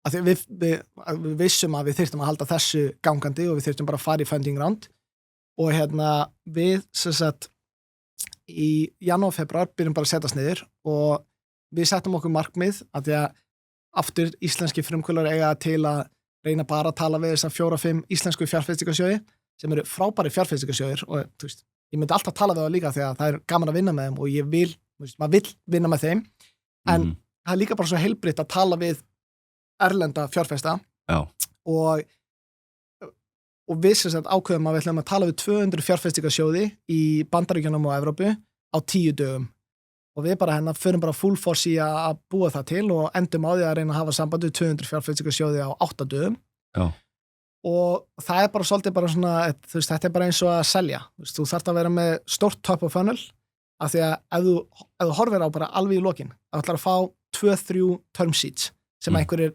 þú veist, að vilja yfirlýsingu yfir að hann eða hún vill gefa þér fjármagn. Ætlar að fá 2-3 þannig, hvernig ætlar að fá það? Það þýðir að þú þarft að vera með 10 mjög áhugasama fjárfesta. Af því að kannski bara 20% af áhugasama fjárfestum sem actually þóra síðan bara, ok, ég ætla að gera þetta af því að það alltaf fullt af áhættu í þessu. Og hvernig ætlar að fá 10 mjög áhugasama fjárfesta? Það ætlar að tala við 50 mismunandi fjárfesta eða fjárfestingasjóði til þess að fá 10 sem áhugasamir, af því að það bara 20% af öllum sem þú talaði sem verða actually áhugasum það sem þú ert að gera. Og síðan bara, hvernig ætlar að fá 50 fjárfestingasjóði til þess að taka einhvern fund með þér? Það þýðir þú þarft að tala við 200, af því að bara 1 af hverjum 4 sem að þetta fittar inn í, þú veist, þeirra skóp, þeir hafa áhuga á þessum bransa eða þessum sektor og þarfram til götunum. Þannig að það var bara ástæðan. Við bara, ok, þurfum að tala við 200, þá vitum við að í lokin mun þetta ganga upp. Af því að við vorum með góða tölur. Við vorum með gott engagement og retention og þarfram til götunum. Og við séum að gera það 8 dögum, 200 sjóðir og endum á því að bara í byrjun februar að þá vorum við með nokkur mismunandi term sheet sem við gátum valið á milli og upprænilega plani var að reisa 180 milljónum af því að þarna vorum við bara ennþá 3, vorum bara í 5 fermetra skrifstofu og við sem sagt endum á því að taka inn tæpar 350 milljónir bara af því að það var bara mikið samkeppni og margir sjóðir sem voru að keppast að komast inn í þetta og tökum fjármagn frá bara Bandaríkjunum og Bretlandi og Norðurlöndunum og Þýskalandi og svona, þú veist, flotta sjóði og ákveðum þá að reyna að byrja að skala þetta, þú veist, byrjuðum að ráða náttúrulega miklu hæfara fólki en við erum og að byggja bara svona alvöru gott teymi og síðan var svona stóra máli með þessari fjármögnun var að sýna að við gætum skalað einhvers þar annars staðar á Íslandi. Þarna var þetta bara svona, þú veist, við vorum búin að sýna 30 vikur af bara vikulegum vexti á Íslandi og það var svona að verða ljóst að bara, ok, við erum að verða búin að vinna íslenska markaðin, þetta er að verða helviti gott hér og í dag, þú veist, við erum búin að vera vinsælasta dating app á Íslandi, mun vinsælla en Tinder síðustu 3 árin, sem er bara geggjað og frábært, en Ísland er mjög lítill markaður. Þannig að stóra planið með þessari fjármögnun var bara, ok, búið til einhver teymi, en aðalmarkmiðið bara sína og sanna að við getum lonsað og skala á öðrum markaði. Já, þannig voru kannski svolítið komni með svona proof of concept sem við voru búin að vera að nýta Ísland fyrir. Já. Sem Ísland er rosalega gott fyrir svona appið mitt. Já, alveg klart sko, af því að þú veist, Íslendingar eru ekkert þannig frábrugðnir Bandaríkjamönnum eða fólki í Danmörku eða hvar sem er sko.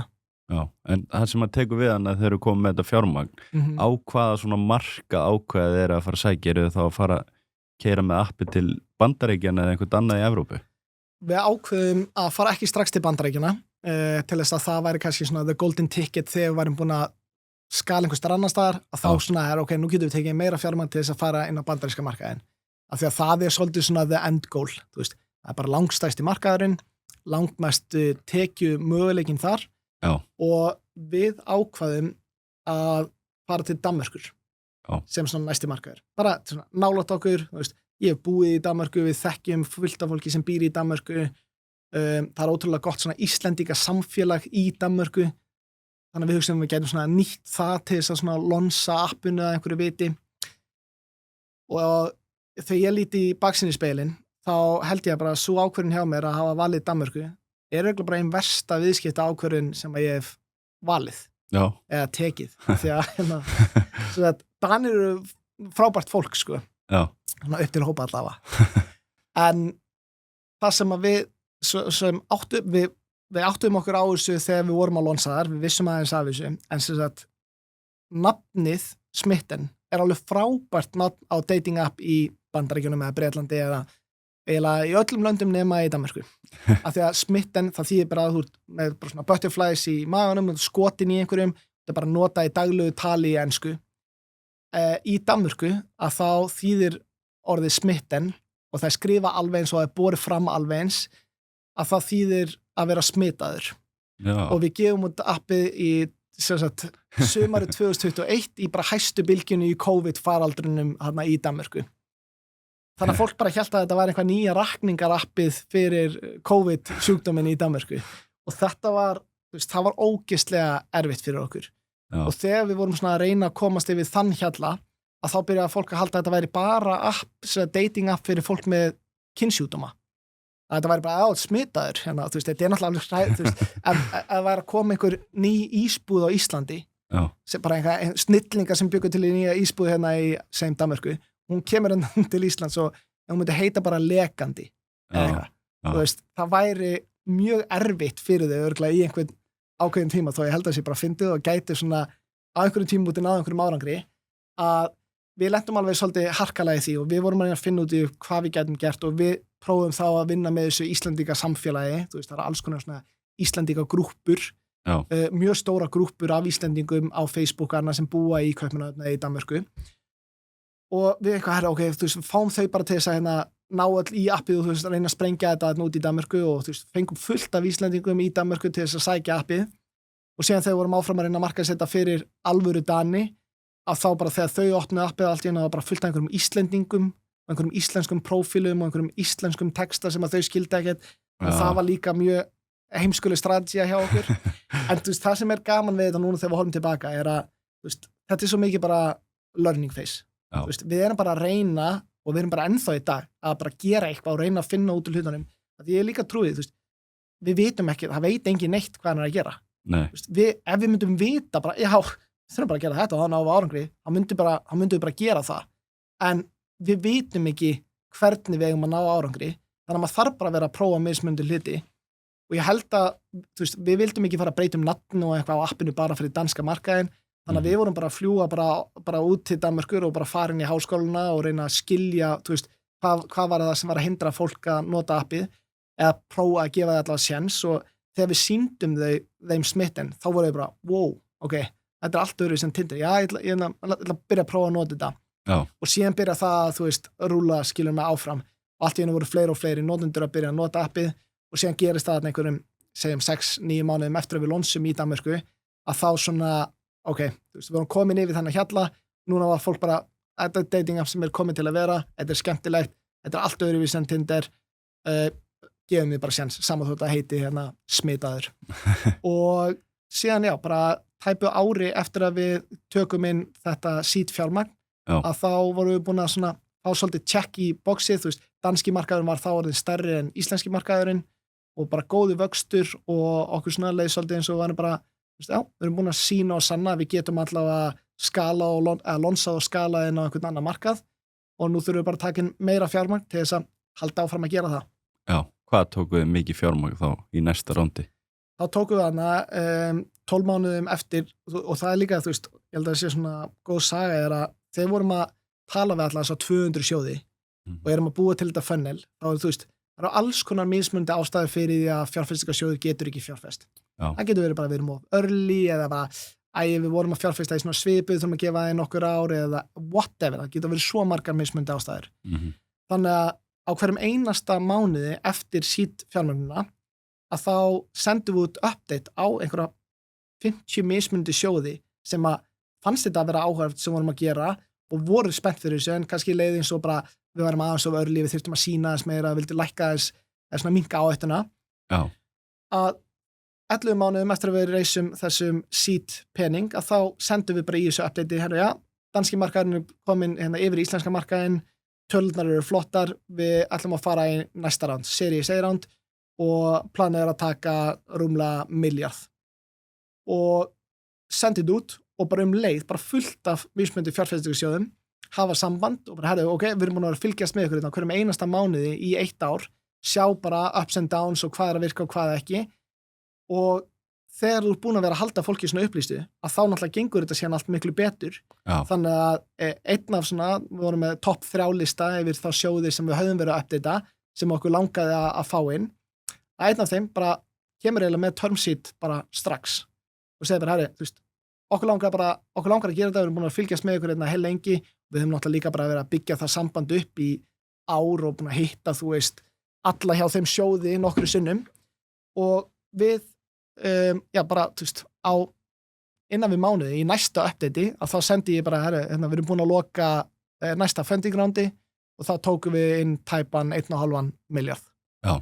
Og við hefum aldrei getað gert það svona hratt og vel nema bara þú veist, og það má eiginlega segja, í rauninni voru við að vinna í því í 12 mánuði, skilur við. En en það gekk svona, þú veist, það gekk ótrúlega vel og þá var svona stóra sem við ætlum að reyna að sanna með þessum pening, var náttúrulega bara að halda áfram að vaksa og kannski lonsin á 1-2 Norðurlönd til viðbótar, en stóra máli var að sína ef við getum vaksið í svona einhverju top tier city, eins og New York eða London eða LA eða þar fram til götunum. Já. Af því okkur leiðin svo ef við myndum ná því að þá getum við farið síðan í series B-round. Þetta er alltaf, þú veist, maður er alltaf að reyna að velja eitthvað bara, ok, ef við náum að gera þetta, hvernig getum við þá farið á næsta stig? Tekið meira fjármagn til þess að fara á næsta stig.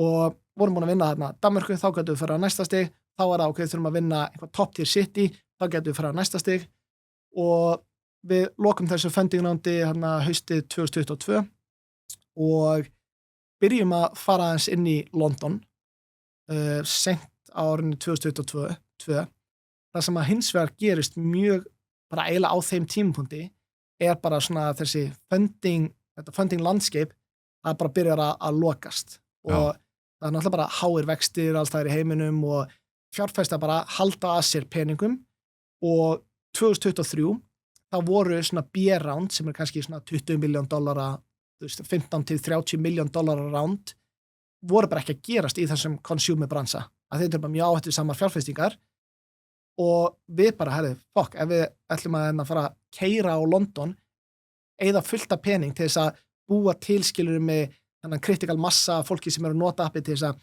búa til þessi network effects og fá hjólinn til þess að spinnast, að við ætlum að eyða bara fullt af pening í það, erum að fara að ná að reisa síðan B-roundinu. Já. Og sem betur fyrr, að það bara erum við sterk og góða stjórn, sem að við ákveðum bara í sammenningu að, pásum bara frekar London.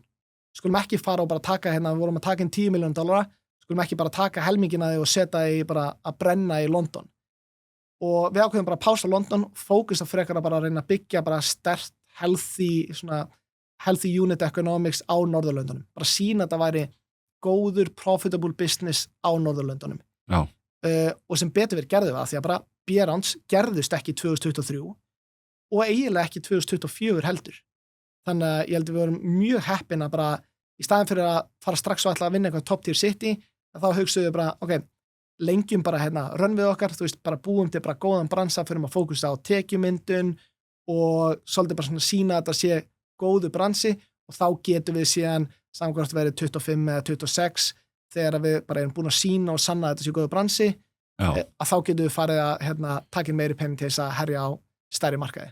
Já, einmitt. Á hvað eru við komin í mörg lönd núna til dæmis? Núna erum við þá náttúrulega Íslandi og síðan Danmörk, Svíþjóð og Noregur. Já. Og þetta eru svona þessi 4 kannski megi markaðir sem við erum að vinna á. Síðan erum við alltaf, maður er alltaf að prófa og testa, bara sjá hvernig varan virkar á mismunandi löndum, en þetta eru svona 4 markaðir sem við höfum lonsað í. Og hvað eru það, veistu hvað eru margir notendur í heildina? Já, þetta er kannski 125.000 sem að nota appið í hverju mánuði. Já. Á þessum þá 4 mörkuðum. Alltaf kannski tæpla 100.000, svona, eitthvað 80.000 notendur sem að nota appið í hverju viku. Já. Og síðan, og kannski, það sé ekki 50.000 tæpla sem að nota appið á hverjum einasta degi, þannig að margir sem nota appið bara margoft á hverjum einasta degi alla daga vikunar. Og og þetta er svona, og við erum byrjuð að búa til smá tekjur, þannig að og það er bara svona búin að svolítið að sína og sanna það er eitthvað þarna, alveg klárt. Já. Ég held að eins og Tinder og Bumble og Hinge eru upp sem voru búin til fyrir 12 árum, 10-12 árum. Það er eitthvað nýtt og ferskt sem að vonandi verður smittin, sem að koma inn á markaðin og mun svolítið breyta leiknum. Já, einmitt. Á þessu 5 árum, hvað eru þið komin í marga starfsmenn í dag? Við erum 23, öll í Katrínartúni í Reykjavík. Síðan erum við náttúrulega með fullt af einhverjum interns, í Danmörku, Svíþjóð og Noregi og erum að vinna með alls konar mismunandi fólki og agency og eitthvað svoleiðis. En við erum svona, myndi ég segja, 23 svona core hópur öll á Íslandi að gera þetta saman. Já. Er planið fyrir 2025 að fara í næsta founding round? Við erum svo satt að taka inn smá auka pening núna, ekki B-roundið, en erum að taka inn og milliskref bara. Já, þetta er bara svona bara til þess að, þá eigum við alveg bara nóg af raunvegi bara næstu árin, skilur við mig. Já. Það bara gefur það svolítið okkur bara the breathing room að halda áfram að gera það sem við erum að gera. Byggja bara betri solid business, þannig að við getum farið í stærra B-round eftir kannski ár eða 18 mánuði. Þannig að við erum að taka inn núna kannski 500-600 milljónir aukalega. Já. Og það er bara að klárast núna, bara, sem er bara frábært, það svona gefur okkur, eins og segi, við erum með ógeðslega góðan hóp af fólki, þessi 22 einstaklingar, ég tek mig út fyrir svega, bara, ég ætla að segja bara hæfileika ríkasta fólki á Íslandi sem er að vinna að þessu. Ég trúi í alvörinu að þó ég myndi fara til Silicon Valley í dag eða New York eða hvað sem er, ég gæti ekki búið til betra teymi af forröndurum eða hönnuðum eða marketingfólki til þess að gera þetta. Já. Þannig að við séum bara ógeðslega flott hjá okkur að ná núna bara klára þessa fjármögnun til þess að secura alveg framtíðina og bara fá tíman til þess að byggja einhvað geðveikt og síðan að fara núna í stórt B-round, eins og segi, á næstu 12-24 mánuðum. Já, hvernig hefur tekið svona að vera að auka tekjunar eða að fá tekjur í gegnum appið, að því ég get ímyndað mér að þið séu væntanlega með svolítið stórt burn rate eins og staðan er núna? Það er það búið að vera mjög áhugavert af því að á sama tíma núna, bara allt 2024 til dæmis, að þá vorum við að lækka alltaf marketing spend.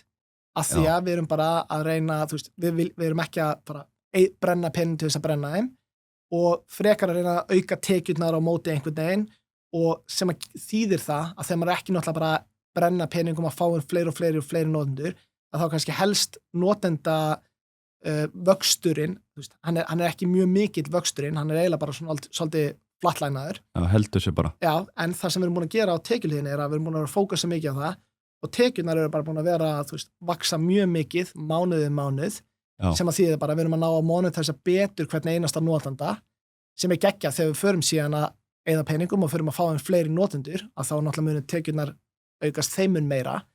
En í dag, og þetta er bara svona típiskar áskriftartekjur, við erum ekki með neina sölum en það er enginn að reyna að selja, við erum bara búa til betri vöru og bara búa til betri feature sem fólk er tilbúið til þess að borga fyrir á hverju mánuði og í dag er þetta 10.000 manns sem að borga í hverju mánuði.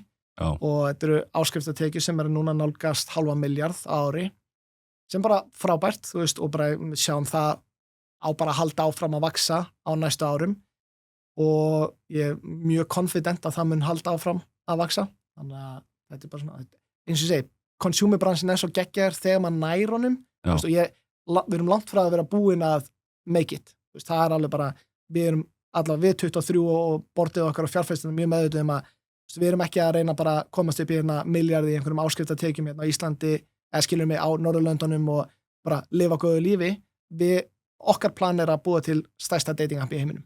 Já. Og við trúum því að alvörinni að það sé bara tímaspursmál hvenær við munum ná því.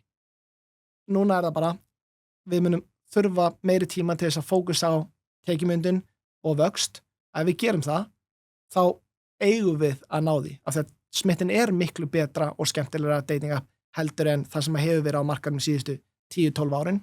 Já. Og eins og sé, ég er geðveikt spenntur, ég er náttúrulega alltaf bjartsýnn, ég held alltaf, en það sem er svo gaman er að í þessum consumer-bransa, þegar maður nær honum, að þá opnast, svo, þá getur þetta orðið bara global success. Já. Ég meina, ætli við séum ekki með, ég veit það ekki alveg, en ég held við sem borgandi notendur eru í 150 löndum í heiminum, eða eitthvað, kannski er það 200, kannski er það bara 100, ég veit það ekki eins og sjálfur, en bara, mér finnst það líklegt að það er fullt af fólki út allan heim sem að sér virði í þessu, þó svo við séum bara að horfa á þessa 4 markaði akkur núna sem við erum að reyna að vinna og við erum ennþá eftir að vinna þessa Norðurlandamarkaði sem við erum að operate á. Við erum ennþá ekki númer 1 í Svíþjóð og Noregi og Danmörku.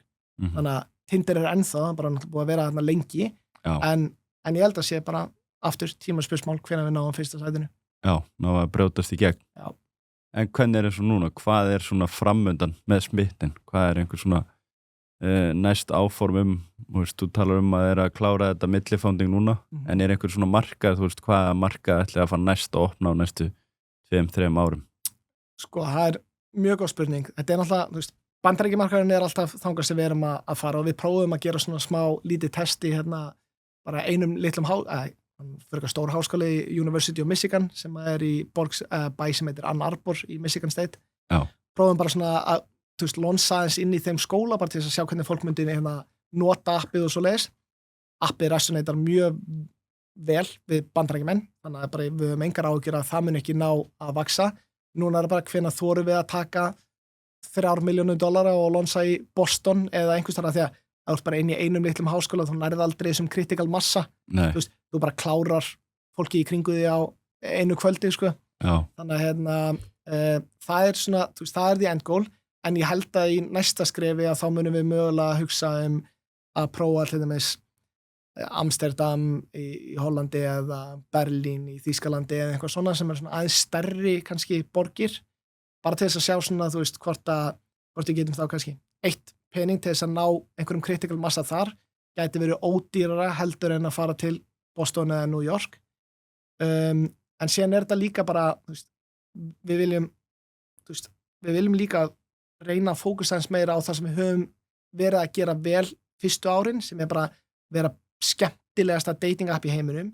Það sem að gerist oft eins og núna síðast ár, þá voru svo mikið að fókusa bara á tekjumyndun og að reyna að finna þessi unit economics, að ef við eyðum $1 þá fáum við allavega $1 tilbaka og svona. Já. Að þá missum maður svolítið bara, hvað er það sem við erum actually að byggja þetta? Það er skemmtilegasta dating app í heiminum. Þannig að núna í lok febrúar, kannski byrjum mars, að þá eru koma nýr leikur hjá okkur sem verður ógeðslega skemmtilegur og má ekki segja alveg hvað það en bara þau sem að nota smitten munu sjá það eftir mánuð ógeðslega, þú veist, og það eitthvað sem við þurfum að gera meira, bara halda áfram að, þú veist, dobla niður eða svona double down á það sem við gerum betur en öll önnur datinga og það bara að gera skemmtilega upplifun og af því að ef við gerum það, þá fer líka fólk bara meira að tala um vöruna og þá dreifir hún sér hraðar og þar fram til götunum, en ég held núna bara, þú veist, það er ekki allavega komið grafið í stein að við erum að fara þennan markað eftir 6 mánuði, heldur meira bara, þú veist, halda áfram að gera það sem við gerum vel, sína að þetta sé góður bransi eða business og fara síðan í næsta fundinönd og þá hægt að því að þetta er svona capital heavy industry, þú veist, við þurfum slatta pening að við ætlum að launcha inn á nýja markað. Það er ekkit virði að nota dating app ef það eru bara 3 í kringu því. Nei, það virkar ekki. Það var ekki gaman að nota TikTok ef það væri bara 2 myndbönd á dag. Þá bara hættir fólk að nota það. Það ert að vera með eitthvað magna notendum hann á baku. En þá svona stóra markmið hjá okkur að gera smitten að mest nota dating appi í heiminum. Algjörlega. Og þetta svona skrefa því. En svona ef við horfum tilbaka, þú ert búin að stofna alls konar fyrirtæki og búin að vera mikið að startupu, náttúrulega mjög mikið app, fyrir utan kannski verkefnið í Kömbunum og Akureyri. Hvað það svona mikilvægasta sem að þú hefur lært og sérstaklega þegar kemur að því að sækja fjármagn og talar um að það alls ekki auðvelt fyrir eitthvað sem að væri kannski að hlusta á þetta viðtal og væri að velta fyrir sér svona, veist, er með einhverja hugmynd eða langar að fara á stað og ætlar að sækja fjármagn, hvernig hann ætti að byrja og hvernig hann ætti að koma að því? Já, ég held að það mikilvægast eins og ég sagði áðan, sko, að bara það er enginn að fara að funda hugmyndina þína. Það er bara, það muni ekki gerast. Þú þarft að búa til eitthvað og ég veit þetta smá svona klísjukent, þú veist, búðu bara til frábæra vöru eða þjónustu og þú mynd fá fjármagn fyrir hana. Þú veist, það er bara, ef þú býr til ógeðslega gott app sem að allir eru að nota, þá er alveg fullt af fjárfestur sem vilja fjárfesta í. Þannig að það er svona, þú veist, það er í rauninni besta tipsi sem ég get gefið, er bara, búðu bara til alveg ógeðslega góða vöru eða þjónustu og þá myndu geta fundað hana. En síðan er það náttúrulega hægra sagt ekki, og þetta er alltaf svolítið svona chicken and egg, þú veist, hvernig ætlar að finna eitthvað fjármagn til þess að búa eitthvað til. Ég trúi líka, sko, þú veist, eins og sagði, það mun ekki funda hugmyndina þína, þannig að ef þú ert eitthvað svona pæl langar að gera eitthvað, fyndu þá fólk með þér sem að getur búið til hlutin. Ef þú ert ekki forritari, ef þú ef ert að pæla að gera app, fyndu einhvern forritara sem getur komið með þér og gefðu þeim aðila einhvern eignan hlut og byrjaði að gera þetta saman. Eða ef þú ætlar að búa til einhvern nýtt glas, fyndu einhvern glasa blástus snilling sem að kann að búa til glös og gera þetta einhvern veginn saman. Ég held að það sé bara, og þetta er líka, þú veist, þetta er svo erfitt, þetta er svo mikill rússipani. Stundum höldum við að við séum að bara sigra heiminn 1 mánuðin og síðan bara næsta mánuð höldum við séum að fara á hausinn. Fljótt að breytast. Þetta er ógeðslega fljótt að breytast og þá skiptir svo miklu máli að bara vera með líka fólk í kringu sig. Þannig að ég held að það sé líka eitt af mikilvægasta. Þú veist, vertu með gott fólk sem að þið bara, þegar þú ert niðri, þá geta þau rifið upp og síðan vice versa. Þegar það kemur að, þú veist, að reisa peningum hérna líka, þá bara vertu með eitthvað í höndunum, reynda að sína eitthvað, en síðan er það líka, þú veist, reynda að selja eitthvað risastórt framtíðavision. Og það er, þú veist, bransinn sem að ég hef verið í er þessi svona típiski, svona, hvað ég var að segja, VC case, þar sem að ef þetta gengur upp, þá getur þetta orðið bara multi-billion dollar dæmi. Og það er þannig sem að áhættu fjárfestingarsjóðir þeir þurfa að finna þannig verkefni bara þannig að þeirra business model gengur upp. Þannig að ef þú ætlar að stofna ísbúð á Íslandi, þá getur ekki fara að tala við áhættu fjárfestingarsjóð af því að bara dæmi gengur ekki upp. Þú veist, það þurftu bara allir að kaupa ísjáður okkur með einasta degi og samt deila myndi það ekki ganga upp, sko.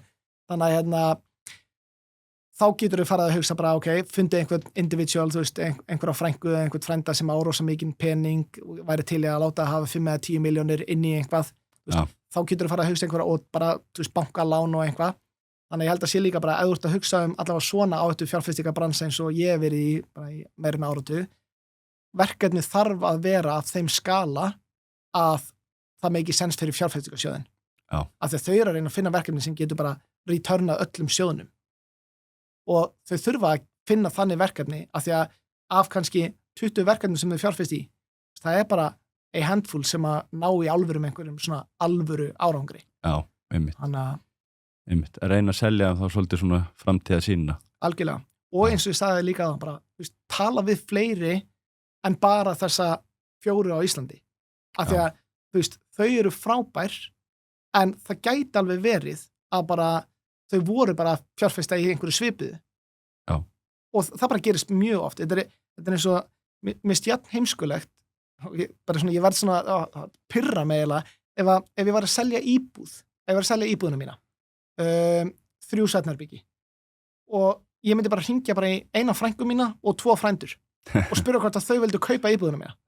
Hvað ef að frænka mín bara, hún hafði engin börn, hvað ef hún þarf ekki 3 svefnherbyggi, og síðan var bara frændi minn, hann var að kaupa akkurat með 3 svefnherbyggjum íbúð, og hinn frændi minn, hann þarf 5 svefnherbyggi, af því að hann á 4 börn. Og hvað? Að það bara ekki að selja íbúðina mína. Það er svo heimskulegt. Það sem maður vill gera er bara, ég ætla að setja þetta bara Vísi fasteignir og MBL fasteignir og fasteignileitinu og bara út allt, og ég ætla að hafa opið hús og reyna að fá 100 manns inn og helst að fá fasteignisalinn til þess að auglýsa á Facebook, og síðan ætla ég að reyna að fá alla til þess að koma á sama tíma, þannig að vera eitthvað FOMO, og þegar þau sjá að bara, það eru 40 manns að skoða eigna, við verðum að bjóða í þetta. Þannig viltu horfa á funding case-ið. Þannig ef þú ert að tala við íslensku svona, frábært, þau eru geggjuð, talaðu líka við fullt af erlendum aðilum á sama tíma, bara til þess að reyna að finna líka besta fitti fyrir þið. Já, vera með fleiri valmöguleika líka til að velja úr. En hvar myndur þú segja svona í gegnum ferli á þér að þínir styrkleikar liggi? Ég held að sé, ég er svona mjög bjartsýnn að eðlisfari, og ég held að ég sé góður að svona sannfæra fólk að við séum að fara einhvert. Að ef við bara höldum áfram að þá verði þetta geggjað. Og ég held að, minn styrkleiki er bara, ég hef náð á einhvern hátt að sannfæra bara besta talentið til þess að koma í þessa vegferð. Það er náttúrulega ógeðslega gaman, eins og það er oft talað um að A-players vilji bara vinna með A-players. Þannig að frá byrjun þá hef ég bara hugsað að ráða bara A-players, af því þau eru bara að draga síðan alltaf aðra A-players sem að þau hafa unni með síðustu 10 árum til þess að koma í smitten, og það gerir þetta svo ógeðslega skemmtilegt, og við trúum því öll svo mikið á þetta mission að þetta getur orðið stærsta dating app í heiminum, og það er ógeðslega cool að ná búa til einhver consumer app frá Íslandi sem mun bara springa út og verða einhver $1 billion thing. Og ég held að, ég segi oft, og ég er eiginlega ekki að djóka með það, ég er bara einhver trúður, ég veit ekki neitt. Eina sem ég veit er bara, ég er bara til að reyna að harka og reyna að gera eitthvað, og síðan er þetta bara, ef maður gefst ekki upp, þá lendir maður í einhverju heppni sem að gera það verkum að þú ert líklegri til þess að ná árangri. Þannig að ætla þessi ekki bara styrklingin minn að ná að ráða en miklu hæfileikaríkara fólk heldur en ég nokkuð tíman er, sem að nennir einhvern veginn að standa í að búa til einhvað svona geggja, og ég held að búa til þetta umhverfi að öllum líður eins og að ef við náum þessu, þá verður þetta styrlað sem og það verður, og líka bara hver einasti starfsmaður á hlut í smitten. Við erum öll saman í þessum báti, og þetta verður ekki bara, þó ég sé búin að eyða 12 árum skilurum og örgulega 80% af tímanum launalaus og í einhverju rugli, að það var ekki bara vera ég sem að fara hlæjandi í bankan þegar að vinna á árangri. Ég vil að hver einasti starfsmaður, sama hvað þú ert að vinna við, sama hvort þú sett bara í hlutastarfi eða ekki, ef að þú ert að vinna hjá smitten og í smitten, þá færðu að eiga part af successinu. Og það gerir líka bara hlutina ennþá skemmtilega fyrir vinnustæðin. Draga alla með þér upp líka. Þannig að séu allir hagsmunir svona, allir með sömu hagsmunina. Algjörlega. Og það líka bara, það er svo geggjað, með alvöru achievers, fólk sem að vill ná árangri, af því að við eigum öll saman í þessu, ef það er einhver einstaklingur sem er ekki að ná árangri, þá verða allir aðri pirraðir, þá bara, rífðu í gang, ef þú ert í fótboltaliði og hægri bakvörðinu er alltaf einhvað að skýta á sig, þá bara endaði á því að bara allir bara, getum við skipt honum út. Og það bara, sem er ótrúlega áhugavert, er að það er alltaf allt fyrirtæki sem bara, við erum saman í þessu, við erum saman að búa til sterkasta teimi og það er hagsmunir okkar allra að veði ef einhver er ekki að standa sig. Það er ekki bara ég, þetta gengur ekki. Þannig að þetta verður allt öðruvís, þetta er competitive en drúkislega skemmtilegt. Þetta er mjög áhugavert. En áttu er einhver svona einhver svona fyrirmyndir, einhver svona frumkvöla sem að þú horfir upp til eða einhverja bækur og annað þar sem þú hefur verið einmitt að lesa og fengið þessar hugmyndir frá? Sko einhver svona frumkvöla idol eiginlega ekki. Nei. En bækur, ég les ógeðslega mikið af bókum. Ég geti alveg nefnt nokkra mér finnst, eins og ég sagði, Rich Dad Poor Dad, bara svona en fyrsta bókin svona sem að ég las, þú veist, hún alltaf skemmtileg. Já. Ég núna að lesa bók sem ég var enda bara að byrja bara fyrir 2 dögum, hann bara komið stutt, en hérna hún heitir Contagious, sem að fjallar bara hvernig býrðu til vöru sem að svona, fær fólk til þess að tala vöruna eða þjónustuna, sama hvað það er. Já. Ég, eins og segi, bara búið með 2-3 kaflaðinni, en ég mæli samt með henni, ég held að hún er mjög áhugaverð, mjög skemmtileg. Bók sem ég eiginlega læt alla starfsmenn lesa heitir Never Split the Difference, sem að hérna eftir hann Chris Voss, sem að bara geggju bók bara samningatækni og sölutækni og hvernig þú átt að tala við fólk til þess að, þú veist, annarkvort sannfæra þau eitthvað eða ekki. Mjög góð, mæli alveg hiklaust með henni. Sko mér, og þú veist, þegar við erum að tala eitthvað svona sem að, þú veist, mér finnst eins og bara gömlu deild Carnegie bækurnar, þú veist, þær eru líka bara mjög solid þegar kemur að bara mannlegum samskiptum, að því að hjá okkur við leggjum ótrúlega mikið upp úr samskiptum. Ég trúi því svo mikið að það er hægt að leysa öll vandamál með því að tala hlutina og finna út úr þeim. Þú veist, at the end of the day, við erum alltaf bara manneskjur sem erum að reyna að gera eitthvað og samskipti skipta svo miklu máli að það er bara góð samskipti eru númer 1, 2 og 3 hjá okkur innan smitten. Já.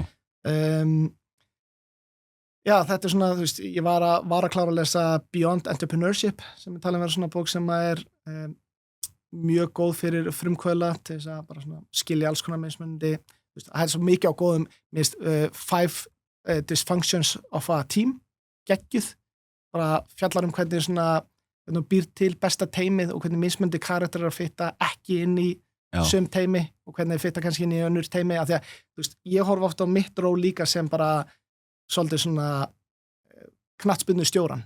Ég bara búið til lið og ég reyna að fá bestu leikmennina, en það skiptir líka ótrúlega miklu máli, þú veist, í hvaða stöðum þeir eru. Af því að bara, gæti verið með Ronaldo í liðinu en ætlar að setja hann í bara hafsendin, þá er hann ekki að vera góður, þó hann sé bara einn besti fótboltamaður í heiminum, eða Messi, skilur mig, Messi í markið væri örugglega ekki snill, en þannig að það er líka ótrúlega áherslu, þú veist, bara hvernig stillur upp góðu liði til þess að ná, til þess að hámarka árangur. Já, einmitt, setja fólki í rétta stöður. Já. Þú ert náttúrulega í svolítið svona róli eins og bara product owner og horfir vera út frá teimi. Já, þú veist, þannig, og þú veist, síðan eins og hjá okkur, með svona alls konar mismunandi teimi, þú veist, við erum með vöruteimi sem skiptir rosalega miklu máli, en síðan erum við líka með marketingteimi, þú veist, sem bara skiptir eiginlega jafn miklu máli, þú veist, það er svo áhört, við getum búið til besta app í heiminum, en ef þú veist, ef það er enginn að nota appinu og það veit enginn af appinu, þá bara muni enginn, þú veist, muni aldrei ná neinum árangri. Þannig að, þú veist, ég er alveg bara til í að segja, þú veist, það liggur við auðveldi parturinn að búa til gott app, sko. Þú veist, erfiði parturinn bara, hvernig ætlar að láta alla í heiminum vita af appinu og þú veist, búa til einhvað sem er svo remarkable samankvæmt að sé í einhverju marketing message eða náttúrulega í vörunni sjálfi sem að fær fólk til þess að tala um hana við vini og vandamann til þess að reyna að byrja deilinni áfram. Já, einmitt. Þannig að það er hægra sætni gert. Já, það er challenge sem er þar, sko. Já. En ég tengi mitt mjög vel annað við, sko, Rich Dad Poor Dad, ég myndi segja að það var svo líf fyrir og líf eftir að hafa lesið þá góða bók, sko. Það er alveg ótrúlega, mæli með bara fyrir alla að lesa. Já, algjörlega. En hvernig er núna svona með bara smitting, hvað er svona hjá þér, þú veist, þú ferðan inn í rekstur, búin að vera að stofna ýmis fyrirtæki, hvað er svona markmiði hjá þér, hvað er stóra markmiði með það að vera sjálfur í startupum og vera að koma hugmyndum í framkvæmd? Ég held í alvörunni að þetta snúist að ég vilji bara hafa gaman.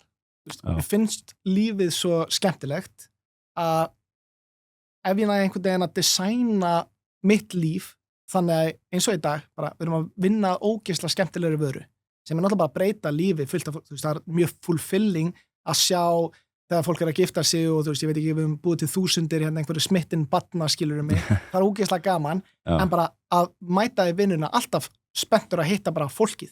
Já. Þú veist, við byrjum hvern einasta morgun 9:00 á því að fara inn í svona sérstakt stórt herbyggi sem heitir Fika herbyggi okkur, sem sænskt orð sem að þýðir bara að fá sér kaffibólla og tala bara skemmtilegu hlutina í lífinu.